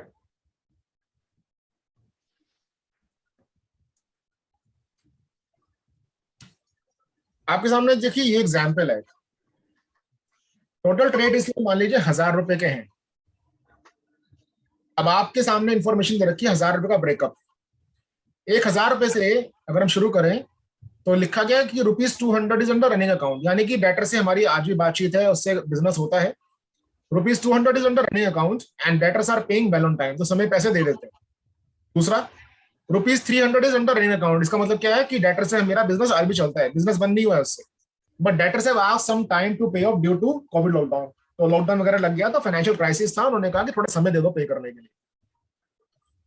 फिर आया rupees 400 is under running account and debtor has defaulted in payment, यानी कि 400 रुपए के अंदर बिजनेस तो मैं कर रहा हूँ डेटर से, उधार पर माल बेच रहा हूँ, सारी चीजें हो रही हैं, लेकिन डेटर ने पेमेंट को पे करने में डिफॉल्ट किया। लेकिन उसने उसके बदले क्या किया, it has given some security of assets कि भाई मैं पैसे नहीं दे पा रहा हूं तो आप सिक्योरिटी पर ये मेरा असेट ले जाओ। अगला, rupees 100 is under running account, यानी कि बिजनेस हो रहा है इनसे भी, rupees 100 is under business running account but is withheld, लेकिन सामने वाले डेटर ने इसको रोक लिया पैसे को because of poor quality of goods. अब इसका ब्रेकअप दे रखा है, rupees 30 from a debtor which is a government company, 30 रुपए इसमें मैंने किससे लेने हैं, गवर्नमेंट कंपनी से लेने हैं, और 70 रुपए मुझे किससे लेने हैं, एलएमएन लिमिटेड से, जो कंपनी चली गई है आईबीसी में। तो ये बेसिक फैक्ट है। अब एक एक करके शुरू करते हैं। जो पहला पॉइंट है, rupees 200 is under running account and debtors are paying well on time. तो पहले मुझे आप ये बताएं, पहले वाले पॉइंट के हिसाब से क्या ये डिस्प्यूटेड है, क्या ये अनडिस्प्यूटेड है? अनडिस्प्यूटेड। Is undisputed. अब डिस्प्यूटेड ये हमने मान लिया कि ये अनडिस्प्यूटेड है। अब ये जानने के बाद कि अनडिस्प्यूटेड, आप ये मुझे ये बताएं, इज इट कंसीडर्ड गुड और considered doubtful? Good. It is good. बात क्लियर होती है? तो पहले वाला केस क्या हो गया, ये हो गया मेरा undisputed but considered good. Good. दूसरे पे आ जाते हैं। 300 रुपए का जो अमाउंट है, इसमें मुझे ये बताएं कि डिस्प्यूटेड है कि अनडिस्प्यूटेड है? अनडिस्प्यूटेड। ये अनडिस्प्यूटेड है, क्योंकि डिस्प्यूट की परिभाषा हमने देख ली थी, उसमें सूट था, आर्बिट्रेशन था, एग्जिस्टेंस था, और उसके अलावा रिप्रेजेंटेशन और वारंटी था। तो ये तो तय हो गया कि 300 रुपए जो है ये अनडिस्प्यूटेड है। अब 300 रुपए जो है कंसीडर्ड गुड है, कंसीडर्ड डाउटफुल है? Good, considered good. Considered good, क्योंकि यहाँ पर जो पैसा नहीं मिल रहा है बिकॉज ऑफ फोर्स मेजोर है। ठीक है, तो फोर्स मेजोर को हम कहीं ना कहीं इंडियन कॉन्ट्रैक्ट एक्ट के हिसाब से सुपरवीनिंग इम्पॉसिबिलिटी मानते हैं। And when there is supervening impossibility then it can not be said कि ये मेरा डाउटफुल हो गया है। हाँ, अगले साल हो सकता है कि पैसा अगर नहीं आया हो तो डाउटफुल बनाना पड़ जाए। जी जी सर जी। 400 रुपए के लिए 400 इज अंडर रनिंग अकाउंट, यानी कि बिजनेस में आज भी कर रहा हूं इससे। Debtor has defaulted in payment but has provided some security of assets for equivalent amount. तो 400 रुपए के लिए उसने अपना सेट गिरवी रख दिया कोई कि भैया नहीं पैसा मिलेगा तो आप इसे रिलाइज कर लेना। पहले मुझे बताएं कि 400 रुपए का ये डेट है, यानी कि ट्रेड रिसीवेबल है, ये डिस्प्यूटेड है कि अनडिस्प्यूटेड है? अनडिस्प्यूटेड। अनडिस्प्यूटेड, क्योंकि पार्टी कह रही है कि 400 रुपए देने हैं मैंने, लेकिन उसने डिफॉल्ट किया पेमेंट में, तो ये डाउटफुल हो गया या गुड रह गया?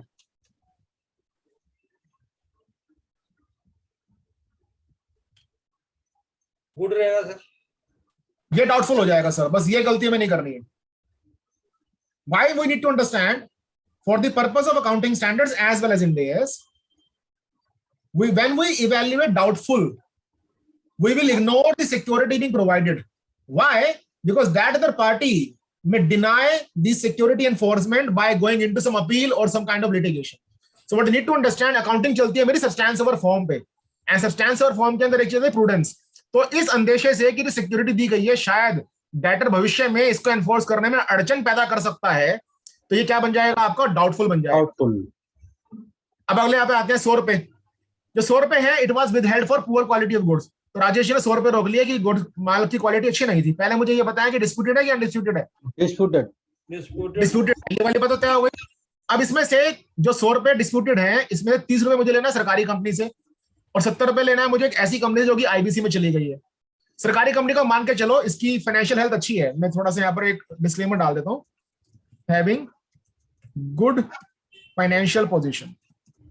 तो जनरली जो पैसे की देरी हो रही है यहाँ से आने में, तो जो ये 30 रुपए रोके हुए हैं, इसको मैं क्या कहूँ? डिस्प्यूटेड है यस, बट ये कंसीडर्ड गुड है, कंसीडर्ड डाउटफुल है? Considered good. Considered good. तो यहाँ ध्यान रखना है, डिस्प्यूट होने की वजह से जरूरी नहीं है कि डाउटफुल हो जाए। क्या पता जो पुअर क्वालिटी ऑफ गुड्स की बात कर रहे हैं उसको मैं रेक्टिफाई कर दूं और फिर तो पैसा मिल ही जाएगा ना।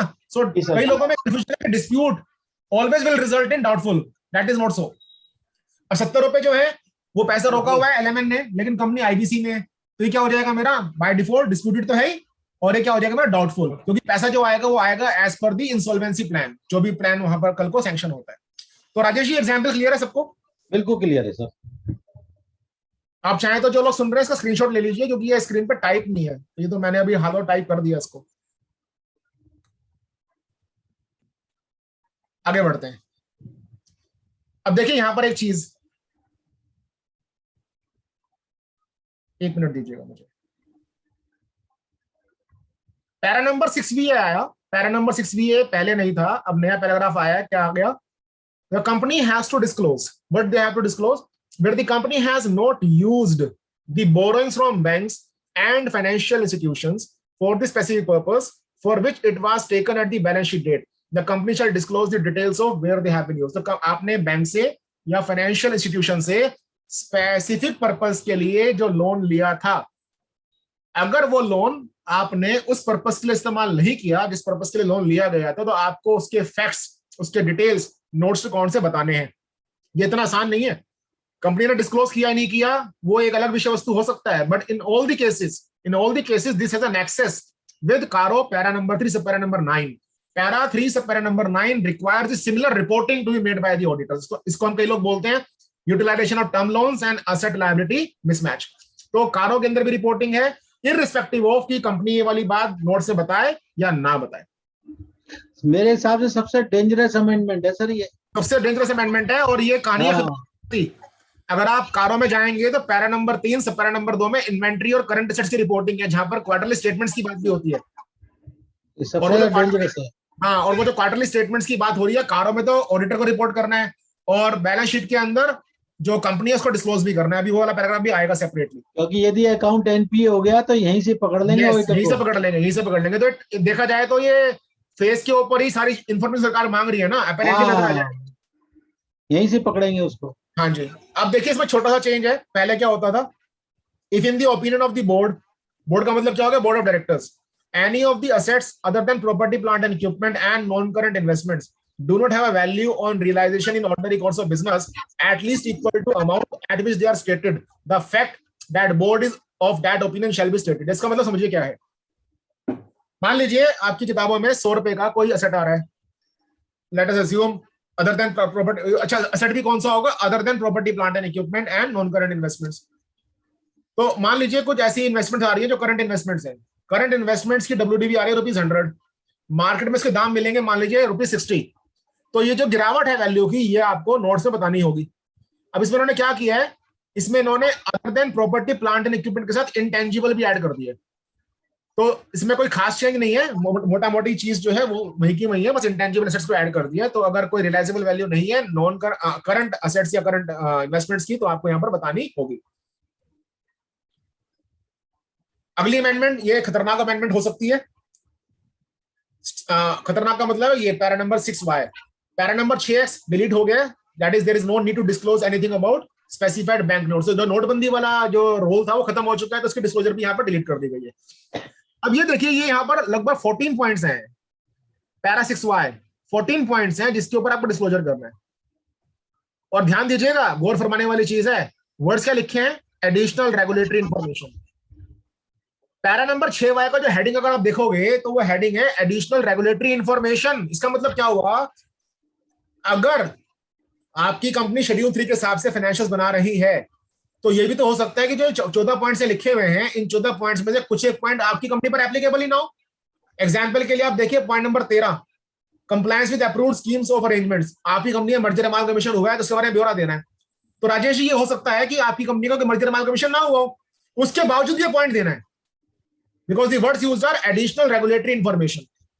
तो ये जो 14 पॉइंट्स हैं ये आपको नोट्स में देने ही देने हैं. अगर कोई पॉइंट आप पर एप्लीकेबल नहीं है तो आप वहां पर क्या कर देंगे? Not applicable.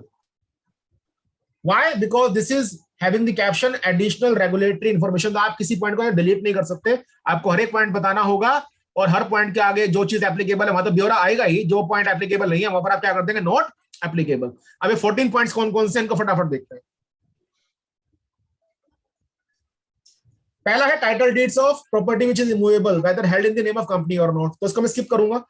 बेसिकली क्या है, कारो में करता है, कारो के अंदर ऑडिटर रिपोर्ट करता है ना, whether title deeds are held in the name of company और नॉट. बट ये किसके लिए करता है? प्रॉपर्टी जो इमूवेबल है केवल उसके लिए. तो कहते हैं ऑडिटर की जिम्मेदारी थी कि वो रिपोर्ट करे. अब कंपनी की जिम्मेदारी भी लगा दी कि कंपनी नोट्स से कौन से ही बताए. तो बेसिकली देखा जाए ना, तो कारो के अंदर ऑडिटर की रिपोर्टिंग और नोट्स अकाउंट्स के अंदर कंपनी का डिस्क्लोजर दोनों डुप्लीकेटेड है. बट द थिंग इज कि एक जिम्मेदारी ऑडिटर की, एक जिम्मेदारी आपके कंपनी की है. तो बेसिकली जो ये फॉर्मेट है, ये फॉर्मेट शेड्यूल 3 ने ही दिया है, मेरा फॉर्मेट नहीं है. इसी फॉर्मेट में कंपनी को बताना होगा. और जैसा मैंने पहले भी बताया, इसका डायरेक्ट संबंध जो है कारो से है. तो आपको पैरा नंबर 3(1) कारो से इसको कोरिलेट करना है, that is dealing with property plant and equipment. ये एक नई चीज आई, whether the company has revalued its property plant and equipment, and if yes, whether the valuation has been done by a registered valuer or not. तो अगर मान लीजिए किसी company ने अपने प्रॉपर्टी प्लांट एंड इक्विपमेंट का रिवैल्यूएशन करवाया है, तो कंपनी ने नोट्स में बताना है कि हमने इस साल में इस प्रॉपर्टी का रिवैल्यूएशन करवाया था और ये वाला रिवैल्यूएशन मिस्टर एक्स ने किया था.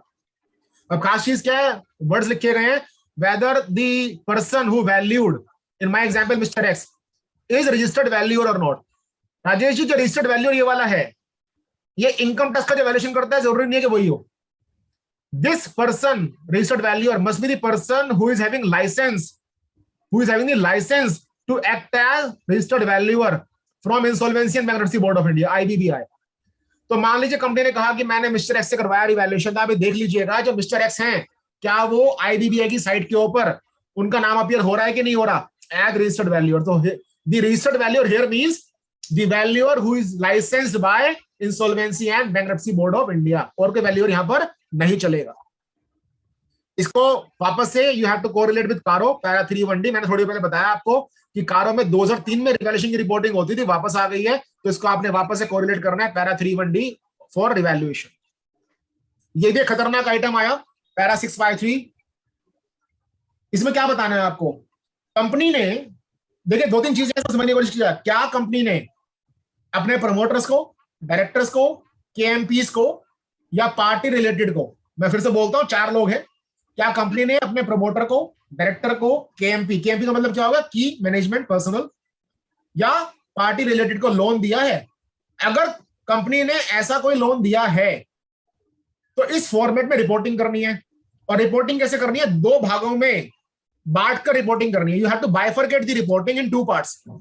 वन इज जो लोन दिया गया है whether it is repayable on demand, और जो लोन दिया गया है whether this loan was given without specifying any terms और पीरियड ऑफ रीपेमेंट। तो मैंने राजेश जी को लोन दे दिया और ये तय नहीं किया, मान लीजिए राजेश जी मेरे पार्टी रिलेटेड, तो राजेश जी को मैंने लोन दे दिया और मैंने कहा कि ये लोन आप 5 साल में वापसी करेंगे, तो ये कहां पर फॉल कर जाएगा? पेपर फॉल करेगा ये? Repayable on demand. क्या मैंने अगर ये बात तय करी कि राजेश जी मैं आपको लोन दे रहा हूं और मुझे 5 साल में वापस कर देना, तो जो लोन है क्या रिपेबल ऑन डिमांड है? Answer is no. No, after 5 years। After 5 years है।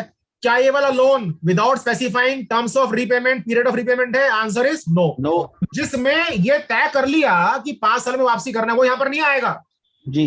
कौन से लोन आएंगे? जो तो या रिपेबल ऑन डिमांड हो या फिर जिसके अंदर मैंने रिपेमेंट शेड्यूल ना बनाया हो, वो वाले यहां पर लोन। काफी लोगों में गलतफहमी क्या है, यहाँ सारे लोन डाल दें, ऐसा नहीं है, सारे लोन नहीं डालने यहाँ पर केवल वही लोन आएगा जो इसमें क्लोज नंबर है, क्लोज नंबर डी फॉल करता होगा। बाकी फॉर्मेट में सर ये एनबीएफसी को भी एप्लीकेबल होगा? हाँ सर, एनबीएफसी में, लेकिन ये डिपेंड करता है कि एएस लगता है कि इंडेस लगता है। अगर तो एएस लगता है तो यही वाला डिवीजन 1 चलेगा, और अगर डिवीजन 3 में चले जाए इंडेस के लिए तो वहां पर भी फॉर्मेट ये वाला आया है, सभी के लिए है। और यहाँ ध्यान देखना है, अगर एनबीएफसी की बात आप कर रहे हैं तो आरबीआई का सर्कुलर आ चुका नया, वहां पर आपको रीपेमेंट शेड्यूल बताना मैंडेटरी कर दिया गया। तो एनबीएफसी के लिए अगर मान लीजिए कोई यहाँ पर चीज कैप्चर हो रही है तो ये चेक कर लेना एज एन ऑडिटर की कहीं आरबीआई का सर्कुलर आया था, आई थिंक अक्टूबर में आया था शायद, या दिसंबर में आया होगा, लास्ट ईयर आया, लेकिन उसमें तय कर दिया गया कि शेड्यूल बताना ही बताना है आपको। तो वहां पर कॉन्ट्रावेंशन अगर हो रही है तो ऑडिटर क्वालिफाई करेगा।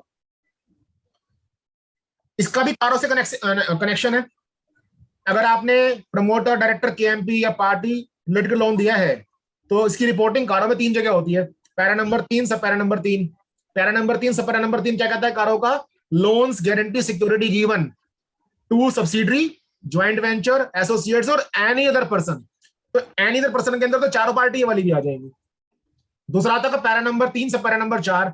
कारों में पैरा 3, 4 क्या कहता है कि ऑडिटर रिपोर्ट करे कि क्या लोन गारंटी सिक्योरिटी देने के वक्त पर कंपनी ने सेक्शन 185 एंड 186 कंप्लाई किया था कि नहीं किया था।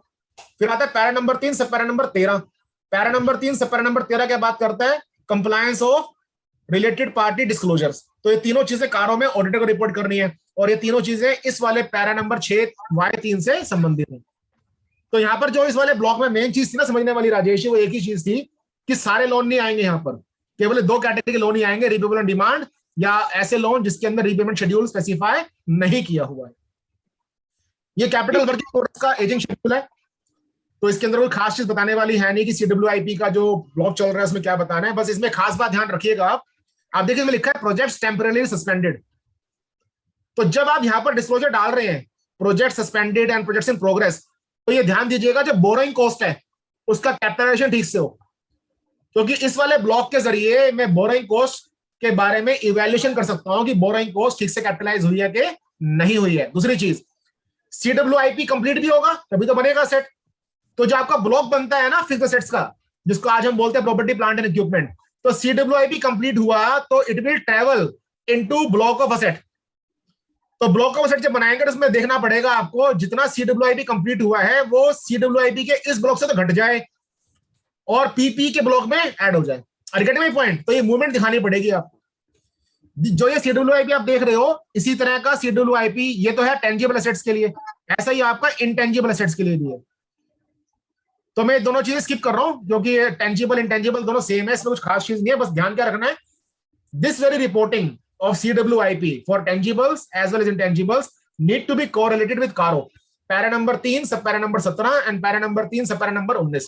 पैरा नंबर 3 17 बात करता है कैश लॉसेस की, और पैरा नंबर 3 19 बात करता है अभी गोइंग कंसर्न की।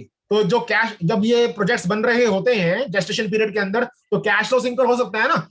मान लीजिए नेट प्रॉफिट हुआ 100 रुपए, एड बैक डेप्रिसिएशन, तो डिपेंडिंग अपॉन डेट जो कैश लॉस निकलेगा वो आपको फैक्टर करना पड़ेगा कारो की रिपोर्टिंग के अंदर। डिटेल्स ऑफ बिनामी प्रॉपर्टी, तो इसको मैं स्किप करूंगा। बिनामी प्रॉपर्टी अगर कोई है तो उसके बारे में आपको ब्यौरा देना है कि प्रॉपर्टी क्या, डिस्क्रिप्शन क्या है, अमाउंट क्या है, बेनिफिशियरीज कौन है, बैलेंस शीट के अंदर दिखाया कि नहीं दिखाया एंड सो ऑन। अब ध्यान देने वाली बात क्या है, पहली बात तो ये वाला नाम, मेरा सुझाव है आप लोगों को, कारो के अंदर भी ये वाली बात है। कारो में अगर आप जाएंगे ना तो पैरा नंबर 3 एक ई में रिपोर्टिंग है इसकी बेनामी की, लेकिन कारो देख लीजिए आप, चाहे ये वाला शेड्यूल 3 देख लीजिए, वहां पर जो नाम लिखा हुआ है ना, गौर फरमाइए नाम क्या लिखा है यहाँ पर, बेनामी ट्रांजेक्शंस प्रोहिबिशन एक्ट। ये नाम गलत है, जो सही नाम है कानून का वो क्या है, प्रोहिबिशन ऑफ बेनामी ट्रांजेक्शंस एक्ट। तो जब आप चेंज ये हो गया सर। करेंगे या कारो में तो नाम ठीक कर लीजिएगा। और इसके लिए आप एक चीज और लिख लो, when you will report this thing, not only you have to check Benami law, you have to also check compliance of section 187 of Companies Act। Note कर लीजिए कि इस वाले रिपोर्टिंग के दौरान या डिस्क्लोजर के दौरान आपको सेक्शन 187 ऑफ कंपनीज एक्ट की कंप्लायंस भी देखनी होगी। Section 187 deals with investment in properties etcetera to be held in company name. तो एक खास बात है, मैं यहां पर लिख भी देता हूं इस चीज को, this needs to be harmonised with section 187 of companies act.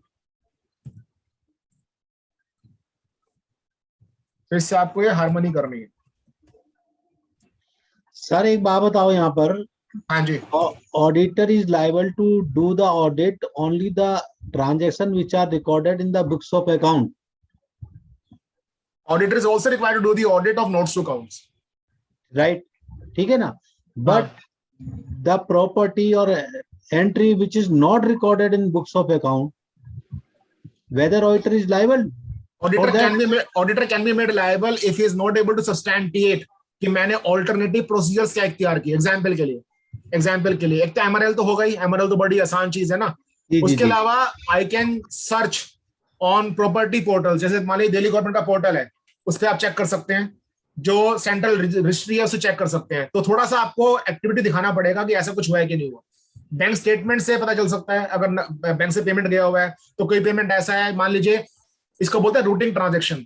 तो मान लीजिए मैंने आपको पैसा दिया और आपसे कहा कि आप प्रॉपर्टी खरीद लेना, तो ये वाली जो ट्रांजैक्शन हुई है, पार्टी कौन है यहाँ पर, पार्टी रिलेटेड है, तो you can question this thing. तो मेरा इसमें सुझाव है, इन चीजों को आइडेंटिफाई करने के लिए मुझे बहुत ज्यादा डीप डाइव नहीं करना, लेकिन प्राइमा फेसी मैं कुछ तो डॉक्यूमेंटेशन रेडी करूंगा कि मैंने कोशिश की ये सब कुछ चेक करने की। वो कोशिश चेक करने की क्या हो सकती है, जो ट्रांजेक्शन हो रही है पार्टी रिलेटेड से या इमीडिएट फ्रेंड्स के साथ, इमीडिएट फ्रेंड के साथ। अब ये इमीडिएट फ्रेंड ढूंढना बड़ा टफ है, तो वो तो मैं कम से कम क्वेश्चंस कर लूं, एमआरएल में उनसे लिखवा कर ले लूं। एमआरएल में ना ये जरूर लिखवाया कीजिए कि we have told the auditor each and every transaction. वहां पर हमारी सेफ्टी आ जाती है, बिकॉज मैं इन्वेस्टिगेटर नहीं हूं ना कि डीप डाइव करूं। Yes sir, yes sir. लेकिन मैं वो तो कर सकता हूं जो मुझे मैनेजमेंट बता रहा है, या मेरे को कहीं से बैड स्मेल आ रही है कुछ कि यहाँ पे कुछ कहीं ना कहीं सस्पिशियन है, वो मैं चेक कर सकता हूँ। आप इसके लिए लिख लो, रेफरेंस लिख लो कि हाउ टू ड्राफ्ट एमआरएल, इसके लिए लिख लीजिएगा SA 580। तो जो एमआरएल बनाए ना, instead of asking the format from speakers और instead of downloading format from Google, better it is to prepare your own format as per your client as per SA number 580। तो वो ज्यादा अच्छा MRL बनेगा आपका। इसमें तो मोटी मोटी चीज यही है। एक क्वार्टरली स्टेटमेंट का देखिए। अब क्वार्टरली स्टेटमेंट वाली जो बात यहां पर आप देख रहे हैं, मैं पढ़ता हूं इसको एक बार। कंपनी ने नोट से बताना है whether the company has borrowings from banks or financial institutions on the basis of security of current assets, it shall disclose the following: whether quarterly returns or statements of current assets filed by the company with banks or financial institutions are in agreement with books of accounts or not. If not, then summary of reconciliation and reasons of material discrepancies, if any, to be adequately disclosed. ये तो जिम्मेदारी डाल दी company के ऊपर, लेकिन ये आप इसको सुनकर निश्चित मत हो जाइएगा, आपकी भी जिम्मेदारी डाली हुई है। आपकी जिम्मेदारी कारों में आती है, बिल्कुल सेम जिम्मेदारी आती है para number 3 sub para number 2 B के अंदर। तो वहां पर ऑडिटर को रिपोर्ट करना है क्वार्टरली स्टेटमेंट जो फाइल किया उसमें कोई डिस्क्रिपेंसी है कि नहीं है। अब सवाल यहां पर ये उठता है, मान लीजिए आप में ऑडिटर में आपकी मैनेजमेंट, मैंने बैंक को कोई स्टेटमेंट सबमिट कर रखी थी, आपको कोई और स्टेटमेंट सबमिट कर दी। आपको ये कैसे पता चलेगा कि मेरी स्टेटमेंट सच्ची है कि झूठी है? For this purpose, what you have to understand, take and make use of refer SA 505 right to bank for seeking such statements. अब ऐसा भी तो हो सकता है ना कि आपने बैंक को चिट्ठी भेजी कि मुझे स्टेटमेंट बताओ कौन कौन सी कंपनी ने फाइल किए हैं, और बैंक जवाब ना दे। क्वेश्चन उठता है, what to do if bank did not reply? Disclaimer. तो क्या करेंगे इसके अंदर? Answer is qualify if material, EOM if not material, kind of disclaimer. What is the kind of disclaimer? Disclaimer क्या आ जाएगा इसके अंदर? We are not able to comment upon such quarterly statement because the requisite information was not made available to us by the company XYZ Limited. That is much better scenario. मेरा यह सुझाव होगा आप लोगों को, आपकी जो वर्किंग पेपर फाइल है, ऑडिट फाइल है, उसके अंदर जो बैंक को चिट्ठी भेजनी है, जिसको हम कंफर्मेशन भेजते हैं, बोलते हैं, वो आपकी फाइल में होना चाहिए। एमआरएल में लिखवा लीजिएगा, एमआरएल के अंदर जरूर लिखवाइएगा कि हमने स्टेटमेंट सबमिट किया है, और जो भी स्टेटमेंट आपको क्लाइंट दे रहा है, फोटोकॉपी जनरली देगा वो आपको, उस पर क्लाइंट के दस्तखत भी होने चाहिए। As a matter of fact कि क्लाइंट ने इसको सोच समझ के आपके सामने पेश किया है। तो ये मोटी मोटी चीजें हैं, एक दो चीजें हैं जो छोटी सी हैं लेकिन मोटी सी हैं, उसको मैं ये वाली जो क्लिप है, लास्ट क्लिप है शेड्यूल 3 में, मोटी मोटी चीजें मैंने कवर कर ली है, बाकी चीजें थोड़ी कॉस्मेटिक है, मैं छोड़ दूंगा। इस पर जरा चर्चा करते हैं। अपने आप में ये भी एक बहुत बड़ा मैं कहूंगा एपिसोड है शेड्यूल 3 के अंदर। पैरा 6(y)(9) क्या कहता है? Where the company has any transactions with company struck off under section 248 of the Companies Act or section 560 of Companies Act, the company shall disclose the following details: name of the struck off company, nature of transaction with struck off company, balance outstanding, relationship with the struck off company if any to be disclosed. और transactions के अंदर क्या क्या आ रहा है? Investments, receivables, payables, shares held by struck off company, other outstanding balances. पहले तो सबसे बड़ा जो कॉल है वो ये है, touchwood, the good thing is इसके बारे में कारों में कोई रिपोर्टिंग नहीं है, कारों में कोई रिपोर्टिंग नहीं करना है आपको स्ट्रक ऑफ वाले मैटर के लिए। दूसरी चीज जो याद रखने वाली है, समझने वाली है, वो ये है कि ये जिम्मेदारी कंपनी में डाली गई है। लेकिन मैंने शुरुआत में आपको बताया, अगर शेड्यूल 3 की प्रेजेंटेशन ठीक से नहीं होती है तो वो अपने में मिस स्टेटमेंट है, और उस मिस स्टेटमेंट की क्वालिफिकेशन आप कारों में ना करो, main face of the report पे तो करनी पड़ेगी। अब सवाल ये उठता है, how to identify the struck off companies? Question arises, is it the job of auditor to identify? Answer is no, it is the job of companies only to identify. मेरा सुझाव आपको यह है कि आइडेंटिफिकेशन टफ रहेगा इसके अंदर, इतना आसान नहीं इसको आइडेंटिफाई करना। आप क्या कीजिएगा, एज एन ऑडिटर या एज अ कॉर्पोरेट, जैसे भी समझें आप एक लेटर बनाइएगा, जितने भी आपके वेंडर्स हैं जिनसे आप काम करते हैं आप लोग, तो जिनके ओपनिंग बैलेंसेस हैं प्लस जिनसे ईयर में ट्रांजेक्शन हुई है, उनको आप एक कम्युनिकेशन कीजिए कि please apprise us whether your company is under striking of और नॉट, और इज स्ट्राइक्ड ऑफ और not, provide the requisite details, SIM number वगैरह। तो क्या होगा, अगर डॉक्यूमेंटेशन रेडी हो जाता है, अच्छी चीज है, इस पर कुछ कमेंट नहीं करना आपको एज एन ऑडिटर इन कारो। हाँ, लेकिन जो main face of the audit report है उसके अंदर अगर आप चाहें तो एक मेरा तो रिकमेंडेशन है, इसको इग्नोर ना करें। आप कंपनी पे देखिए 100% भरोसा नहीं कर सकते कि कंपनी ने सारी कंपनीज को आइडेंटिफाई कर लिया है कि नहीं, कि स्ट्रक ऑफ है कि नहीं है। तो मेरा सुझाव ये है, आप जब इस बार ऑडिट रिपोर्ट बनाएं तो उसमें एक पैराग्राफ बनाएं, emphasis of matter paragraph, emphasis of matter paragraph. उसमें आप लिख दीजिएगा, without qualifying our report we draw the attention to note number XYZ of notes to accounts in relation to relationship with struck off companies. We are unable to comment upon the same because the relevant information was not made available to us. तो उससे क्या होगा, हमारा safety net है। वो जो language बनानी है आपकी खुद की हो सकती है, बट मेरा जो सुझाव है वो ये कि at least on the face of audit report विज़ para 6(y)(9) of schedule 3 हमें एम्फेसिस ऑफ मैटर पैराग्राफ देना चाहिए। क्वांटिफिकेशन पॉसिबल नहीं होगा क्योंकि हमें नहीं पता कितनी कंपनी स्ट्राइक ऑफ हुई है कि नहीं है। जितना क्वांटिफाई हो जाए बेहतर है, नहीं हुआ तो मैं इसको अनसर्टेनेबल कह के रिपोर्ट कर दूंगा। Having said that, this is the most scenario which I need to discuss. एक चीज मैं बतानी भूल के आपको बता देता हूं, वापस एक बार देखिएगा इस वाली क्लिप को। जो क्वार्टरली रिटर्न्स और स्टेटमेंट्स हैं शेड्यूल 3 में कोई थ्रेशोल्ड नहीं है। कारों में 5 करोड़ का थ्रेशोल्ड है। तो कारों में जो क्वार्टरली स्टेटमेंट्स के ऊपर रिपोर्टिंग करनी है वो तभी करनी है जब सैंक्शनड लिमिट 5 करोड़ से उससे ज्यादा है। लेकिन शेड्यूल 3 के अंदर कोई सैंक्शनड लिमिट की बात नहीं हो रही है, तो अगर वो 5 करोड़ से कम की लिमिट भी है तो यहाँ पर रिपोर्टेबल हो जाएगी। So this is it from my side from schedule 3. Rajesh ji ने कहा था थोड़ा समय रखना है क्वेश्चन आंसर सेशन के लिए, तो राजेश जी आप कुछ चाहें तो पूछ सकते हैं क्वेश्चंस वगैरह। अभी तक ओनली 3 ही क्वेश्चन है और सुनील जैन जी के ही क्वेश्चन है, वो छोटे छोटे मैं पूछ लेता हूँ। Para 6(a)(m) applicable to small company, ये तो सब पे ही है, स्मॉल से क्या लेना देना? तो सब पे एप्लीकेबल है। हाँ, ये तो सब पे ही है। Next question, import purchases running account but old balance pending since long, but current amount paid regularly, no dispute outstanding amount, please advise. तो इसका मतलब क्या हुआ कि आपकी क्वेरी को पढ़ के लगता है कि डिस्प्यूट नहीं है, नंबर एक। दूसरा ये है कि जो करंट खाता चल रहा है उसके तो पैसे आ रहे हैं, पुराने पैसे रुके हुए हैं, तो जो पुराना पैसा रुका हुआ है उसके बारे में इवैल्यूएट करना है कि रुका क्यों हुआ है, there must be some reason ना। तो Yes. डिपेंडिंग रीजन में तभी बता पाऊंगा कि ये चीजें जो है वो आपकी डाउटफुल हैं या गुड है। बट अगर इंपोर्ट वाला पैसा रुका हुआ है आपका, तो मैं यहाँ पर एक बात साफ कर दूं, फेमा कॉन्ट्रावेंशन मुझे यहाँ पर प्रतीत होता है कि FEMA contravention is involve. So definitely FEMA case outstanding for long because for more than 270 days you have to take a prior approval.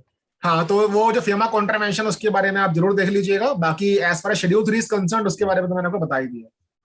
Next question Sunil Jain ji का ये, please share how to check any legal proceeding pending to an company in any year. इसका सुनील जी मैं बहुत ज्यादा बड़ा जवाब नहीं दे पाऊंगा आपको, मैं इसका तरीका बता देता हूँ। आप इसके लिए देखिएगा एस से 250 ऑडिटिंग स्टैंडर्ड नंबर 250, और एक और लिख लीजिएगा एस से 501। एस से 501 का पार्ट नंबर बी या सी है। नेक्स्ट क्वेश्चन राखी अग्रवाल जी पूछ रहे हैं वेदर राखी जी आप राखी जी मुझे आप 5 मिनट दो, कुछ क्वेश्चंस लेने के बाद मेरे को रेशियो डिस्कस करना है अभी, तो मैं रेशियो डिस्कस अच्छा करूंगा। ठीक है। मनोज सिंधवानी जी पूछ रहे हैं please clarify with example return on investment ratio. अच्छा रेशियोज पे ही है ये भी। अभी मनोज जी जब रेशियो की बात करूंगा ना तब आप दोबारा पूछ लीजिएगा, अभी इसको थोड़ी देर के लिए डेफर कर लेते हैं क्वेश्चन। जी सर, जी सर। तो फिर मैं राजेश जी रेशियोज पे आ जाऊं? जी सर। उस पे कर लेते हैं शुरू। पहले थोड़ा सा आगे बढ़ते हैं यहां से। ये देखिए रेशियोज, टोटल 11 रेशियोज हैं जो शेड्यूल 3 ने आपसे मांगे। ये 11 रेशियो जो है वो current ratio, debt equity ratio, debt service coverage ratio, return on equity ratio, inventory turnover ratio, trade receivable turnover ratio, trade payable turnover ratio, net capital turnover ratio, net profit ratio, return on capital employed and return on investment. अभी मैं इसमें commentary बाद में दूंगा आपको। Further कहा गया the company shall explain the items included in numerator and denominator for computing the above ratios. Further explanation shall be provided for any change in the ratio by more than 25% as compared to preceding year। एक बात तो यहां समझ में आती है आपको, comparative देना है इसका, और कंपैरेटिव देने के बाद अगर रेशियो के अंदर जो चेंज है वो 25% से ज्यादा का है तो उसका रीजन भी बताना है। मैं ग्राउंड रियलिटी की बात करता हूं। कुछ ऐसा हुआ, मान लीजिए हमारे जैन साहब के क्लाइंट थे, तो जैन साहब ने उनकी रेशियोज कंप्यूट करी पिछले साल की और इस साल की भी, और किसी रेशियो के अंदर मान लीजिए 30% का चेंज आ गया, तो जैन साहब ने क्या किया, उसका रीजन बनाया कि चेंज जो है इस रीजन की वजह से हुआ है, और क्लाइंट को ईमेल कर दिया कि भाई ये चेंज जो है इस रीजन की वजह से हुआ है, आप शेड्यूल करके फाइनेंशियल बनाओगे तो रीजन वहां लिख देना।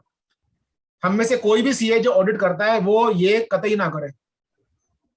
जैसे ही आप ये रीजन लिखकर क्लाइंट को ईमेल करते हो और उसको ये सुझाव देते हो कि आप नोट्स में लिख देना, डिस्क्वालिफिकेशन आ जाएगा। Section 144 management consultancy. तो हमें ध्यान रखना है और बड़ा सतर्कता से काम करना है। ये बड़ी एक मैं कहूंगा प्रिकॉशन वाली चीज है। प्रिकॉशन क्या है, हो सकता है कि रेशियोज हैं वो आपके दफ्तर में कंप्यूट हो रहे हो और आपने कंप्यूटेशन करने के बाद जो डिफरेंस निकाला वो मान लीजिए 30% आ जाता है, तो 30% का मतलब क्या हो गया, एक्सप्लेन करने हैं रीजंस। अब वो रीजन एक्सप्लेन करने हैं वो भी आपने बना दिए और आपने बना के क्लाइंट को ईमेल कर दिया कि रीजंस ये वाले हैं, ये मैंने सोचा अच्छे रीजंस रहेंगे, आप इन्हीं रीजंस को नोट्स में लिख लो। तो आप प्लीज ऐसा ना कीजिएगा। अगर आप ऑडिटर हैं उस कंपनी के, डिस्क्वालिफिकेशन आ जाएगा on account of section 144 of companies act. Number 1। Number 3 first is comparative देना है, सेकंड इज रीजंस बताने हैं अगर 25% से ज्यादा का चेंज है। नंबर 3, जब करंट रेशियो निकालते हैं हम तो हम करते हैं current assets divided by current liabilities. तो करंट असेट के अंदर क्या क्या आइटम शामिल हुई हैं और करंट लायबिलिटी में क्या क्या आइटम शामिल हुई है वो मुझे बताना है। अब मुझे बताना क्या है, क्या मुझे अमाउंट बताना है, क्या मुझे डिस्क्रिप्शन बताना है, या मुझे दोनों चीजें बतानी है। अब देखिए वर्ड्स लिखे ना, the company shall explain the items included in numerator and denominator for computing. दो शब्द हैं, एक आइटम है, एक कंप्यूटिंग है। तो इसका मतलब क्या होगा, गाइडेंस नोट इस बारे में थोड़ा साइलेंट है, बट गाइडेंस नोट की साइलेंसी हमारे लिए रुकावट नहीं बननी चाहिए। तो जब आप ये टेबल बनाएंगे उस टेबल के अंदर क्या करना है, अगर आपने करंट असेट बटा करंट लायबिलिटीज किया तो करंट असेट में कौन कौन से आइटम्स हैं, जैसे ट्रेड रिसीवेबल हो गया, इन्वेंटरी प्लस उनका अमाउंट, वो मुझे बताना होगा। इसका फायदा क्या है, इसका फायदा ये है कि जो टेबल बनेगा इन रेशियोज का, उसको देखते समझ में आ जाएगा कि रेशियो को आपने डिराइव कैसे किया। और गेटिंग माय पॉइंट। अगली चीज पे आते हैं, जितने भी रेशियोज आप देख रहे हो 11 रेशियोज, ये 11 रेशियोज है, इनको कंप्यूट करने का कोई फॉर्मूला शेड्यूल 3 ने नहीं दिया। तो there could be a possibility कि राजेश जी कैपिटल एम्प्लॉयड किसी और तरीके से निकालें, मैं कैपिटल एम्प्लॉयड किसी और तरीके से निकालूं। हो सकता है जो राजेश जी हैं वो कैपिटल एम्प्लॉयड का मतलब क्या लें, capital existing as on 31 March 2022। हो सकता है मैं क्या करूं, मैं एवरेज कैपिटल एम्प्लॉयड ले लूं, opening balance plus closing balance divide by, दोनों ही ठीक हैं और दोनों इंडस्ट्री में एक्सेप्टेड प्रैक्टिसेस भी हैं। और यही वजह है कि different chartered accountants, different finance professionals अलग अलग तरीके से रेशियो निकाल सकते हैं।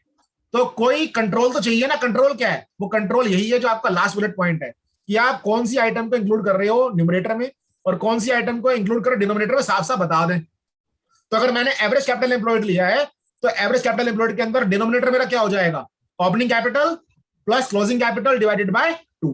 Getting my point Rajesh ji, ये वाली खास बात ध्यान रखनी है हमें। एक मेरे से क्वेश्चन पूछा था किसी ने, शायद मनोज जी ने पूछा था, रिटर्न ऑन कैपिटल एम्प्लॉयड में और रिटर्न ऑन इन्वेस्टमेंट में क्या फर्क है। समझने की कोशिश कीजिएगा। Return on capital employed is your equity and liability side. तो आपका paid up capital plus reserves and surplus जो है वो कैपिटल एम्प्लॉयड है। अब इसके ऊपर जो आपको रिटर्न आया, वो जो रिटर्न होगा वो हो जाएगा रिटर्न ऑन कैपिटल एम्प्लॉयड। तो इसका मतलब क्या हुआ, net profit for the year.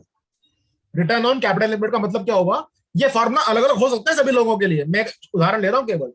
Return on capital employed is equal to net profit after tax for the year, I repeat, net profit after tax for the year divided by capital as on 31st March 2022. Now this capital employed will be is equal to paid up capital plus reserves and surplus. Share application में नहीं आएगा इसके अंदर, because share application में use ही नहीं कर सकते तो कैपिटल तो वो बना ही नहीं। तो ये मेरा हो जाएगा रिटर्न ऑन कैपिटल एम्प्लॉयड। अब आता है रिटर्न ऑन इन्वेस्टमेंट। आपका असेट साइड पे इन्वेस्टमेंट है, तो मान लीजिए इन्वेस्टमेंट आपने किया हुआ म्यूचुअल फंड्स के अंदर, म्यूचुअल फंड्स के अंदर इन्वेस्टमेंट किया हुआ है, एफडी में पैसा लगा रखा है। तो जो मेरी इन्वेस्टमेंट्स हैं इसके ऊपर मुझे एनएवी का फायदा मिल रहा होगा, एनएवी चेंज हो रही होगी और एफडी का ब्याज मिल रहा होगा। ये जो चीजें आ रही है ये मेरी क्या हो जाएगी, रिटर्न ऑन इन्वेस्टमेंट। अब यहां ध्यान देने वाली बात है, इन्वेस्टमेंट के मेरे क्लासेस हो सकते हैं। एक क्लास हो गया म्यूचुअल फंड, एक क्लास हो गया मेरा शेयर एंड सिक्योरिटी, एक क्लास हो गया मेरा एफडी। तो जो रिटर्न इन्वेस्टमेंट है इसका मेरा ब्रेकअप आएगा। Return on investment, investment class A NAV, class B FD, class C मान लीजिए शेयर्स एंड सिक्योरिटीज। बात समझ में आती है सर। तो रेशियोज के बारे में एक और सवाल था कि सबको निकालनी ratios, answer is yes. Client छोटा हो बड़ा हो हर किसी को रेशियोज निकालनी है। मैंने शुरू में ही बात साफ कर दी थी कि शेड्यूल 3 के अंदर कोई एग्जाम्पशन नहीं है स्मॉल कंपनी के लिए या बिग कंपनीज के लिए, सभी को सेम चीजें फॉलो करनी है जैसा कि शेड्यूल 3 में लिखा गया है। तो राजेश जी या मेरी तरफ से ये जो मोटी चीजें कवर हो चुकी हैं, एक तो छोटी छोटी चीजें जैसे क्रिप्टो करेंसी है, तो क्रिप्टो करेंसी को मैं छोड़ रहा हूँ क्योंकि वो खास ऐसी चीज नहीं है जो हाँ नहीं है, ठीक है, लागू होता हो। क्रिप्टो करेंसी के बाद मैं छोड़ रहा हूँ, बाकी मेन चीजें जो है वो बैलेंस शीट वाली कवर कर ली है। जहां तक सवाल है पीएनएल का, पीएनएल में केवल एक चेंज आया, रहता 2 चेंज आए पीएनएल के अंदर। पहले लिखे होते थे वो टोटल रेवेन्यू, अब टोटल रेवेन्यू की जगह बढ़ हो गया टोटल इनकम। दूसरा क्या चेंज आ गया, जो हम सेल्स दिखाते हैं, सेल्स फ्रॉम ऑपरेशंस दिखाते हैं, उसमें एक आइटम और ऐड कर दी, ग्रांट्स रिसीव्ड। तो मान लीजिए कोई ग्रांट रिसीव हुआ है तो वो आपको सेपरेटली डिस्क्लोज करना है। बाकी कोई खास इसमें चेंज पीएनएल में नहीं है। तो मेजर चेंज जो है ना वो बैलेंस शीट के अंदर ही है और उसके जो एडिशनल पॉइंट्स हम डिस्कस कर चुके हैं। तो राजेश जी अब मैं स्क्रीन शेयर को रोक रहा हूं, कोई सवाल हो तो ओपन हाउस डिस्कशन है, you can ask me question. Only 2 question है।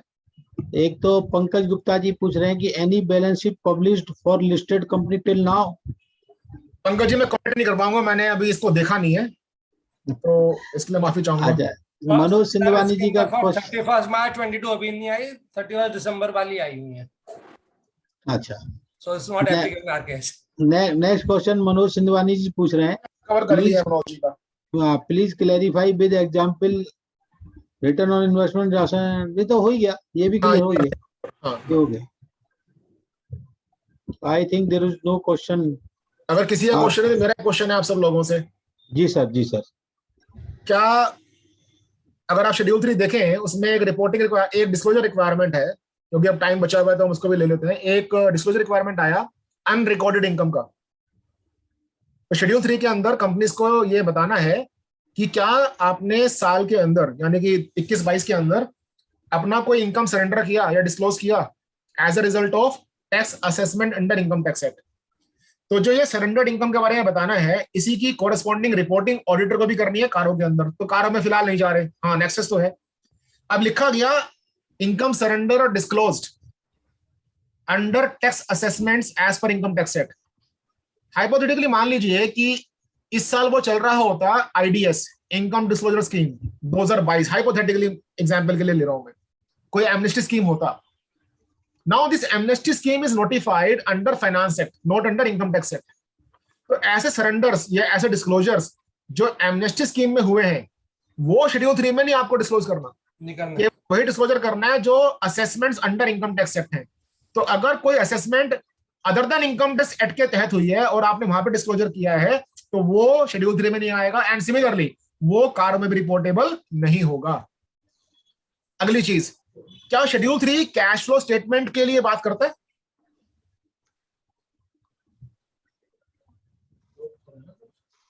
क्या शेड्यूल 3 कैश फ्लो स्टेटमेंट के लिए बात करता है? Answer is no. शेड्यूल 3 बात करता है एएस की और इंडियस की। एएस में हमारे पास बैलेंस शीट है, P&L है, और इंडियस के अंदर हमारे पास बैलेंस शीट है, P&L है, और एक आइटम हो रहा है statement of changes in equity. Notes to accounts दोनों में ही कॉमन है। तो ये खास बात ध्यान रखें, जब हम ऑडिट रिपोर्ट बनाएं तो कभी भी ये ना लिखें that we have audited the cash flow statement prepared as per schedule 3. Cash flow statement is never prepared as per schedule 3 because schedule 3 is not dealing with cash flow statement. Sir एक सवाल है हाँ जी, कि आजकल जो fake billing का जो racket पकड़ा जा रहा है जीएसटी डिपार्टमेंट द्वारा, हाँ जी, कोई मान लो कोई इस तरह की बिलिंग सामने आती है और जीएसटी डिपार्टमेंट कहता है कि भाई 1 लाख रुपए का आपका ये फेक बिलिंग है, आप इस पे 18,000 रुपए टैक्स दे दो। क्लाइंट का प्रॉपर बैंकिंग है, प्रॉपर माल आया है, प्रॉपर ईबे बिल जो भी कुछ है सब कुछ है, but for the peace of time और पीस वो क्लाइंट 18,000 रुपए जमा कर देता है। हाँ जी। इसको आप क्या मानोगे?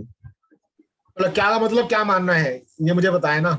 अगर मैं आपका आंसर जानने से पहले अपना आंसर देना चाहूं, अगर कुछ ऐसा हुआ है तो first thing is whether the amount has been paid under protest or No. whether the amount has been paid to buy piece.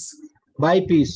If it is amount paid under protest, तो एक तो डिस्क्लोजर मेरा नोट्स में आएगा contingent events के लिए, दूसरा मेरा ऑडिट रिपोर्ट में इसका रिपोर्टिंग आ जाएगा एम्फेसिस मैटर पैराग्राफ के लिए। और अगर this amount has been paid to buy peace, तो बाय वर्च्यू ऑफ, आप लिख लो चाहे इसको SA 250, by virtue of SA 250 consideration of laws and regulations in audit of financial statements and SA 706 emphasis of matter paragraph, ये भी आपका कहां पर आ जाएगा? एम्फेसिस ऑफ मैटर पैराग्राफ में, but with proper description. Description क्या आ जाएगा कि the amount which was paid to GST department was considered immaterial by the company XYZ limited and in order to वहां तो ये वर्ड लिख नहीं सकते ना, in order to buy peace and in order to avoid litigation rounds the company decided to pay off the amount. कहानी खत्म, इसके अलावा कुछ नहीं करना। वैसे सर अंडर प्रोटेस्ट यहाँ कुछ नहीं होता जीएसटी डिपार्टमेंट में। सर वो मुझे आईडी नहीं है, जीएसटी का वो ज्ञान नहीं है, तो मेरे को तो जो पुराने वाले लोग थे ना, तो कहते हैं भाई साहब कहते हैं जमा कराओ, दैट सेल और गो। अंडर प्रोटेस्ट वाला कोई कॉलम नहीं है वहाँ। वो जो भी प्रोविजन हो तो वो तो मैं सरेंडर करूंगा, क्योंकि इनकम टैक्स जीएसटी का मुझे जितना जब कभी पढ़ते थे सीए में जितना वो याद है उसके हिसाब से मैंने आंसर दिया। बट हाँ ये जरूर है कि जो भी ये एक्टिविटी होगी इसको हमने रिपोर्ट तो करना है ऑडिट रिपोर्ट में, और वो जाएगा मेरा emphasis of matter paragraph. Sir अब ये 2 क्वेश्चन है, एक तो अश्विनी गौतम जी का है, what about bills of last financial year disclosed in current financial year in GST return? Sir GST के लिए माफी चाहूंगा, जीएसटी का ट्रीटमेंट तो मैं नहीं बता पाऊंगा। हाँ अगर अकाउंटेंसी की बात करें और जो लास्ट फाइनेंशियल ईयर के बिल इस साल रिकॉर्ड कर रहे हो तो ये बन जाएगा आपका प्रायर पीरियड आइटम। जी सर उसी में आ जाएगा, ठीक है। नेक्स्ट क्वेश्चन है कौशल किशोर गर्ग जी का, is there any change in equity capital reporting? Face of the balance sheet पे कोई चेंज नहीं है, लेकिन जो नोट्स में है उसमें एक डिस्क्लोजर रिक्वायरमेंट ऐड हो गया है, प्रमोटर की शेयर होल्डिंग, जो मैंने बताया था शुरू में, पैरा नंबर 6 है। तो ठीक है sir, thank you very much. एक क्वेश्चन है एनोनिमस अटेंडी का, ageing analysis of trade payable and trade receivable is to be given over last year, comparative देना है इसका भी। कंपैरेटिव सबका देना है सर, कंपैरेटिव सबका देना है, क्योंकि शेड्यूल 3 की बेसिक रिक्वायरमेंट ही है कि जो भी इसका मतलब लास्ट ईयर जब ये एप्लीकेबल नहीं था तो लास्ट ईयर के भी हमें कैलकुलेट करने पड़ेंगे सारे? करने पड़ेंगे ना सर। लास्ट ईयर तो रेशो भी एप्लीकेबल नहीं था, लेकिन रेशो जी, का भी जी। कंपैरेटिव दे रहे हैं। बिल्कुल देने पड़ेंगे। ठीक है sir, thank you Okay, very sir. Much and over to Rajiv Kohli ji for a vote of thanks sir. Oh my God.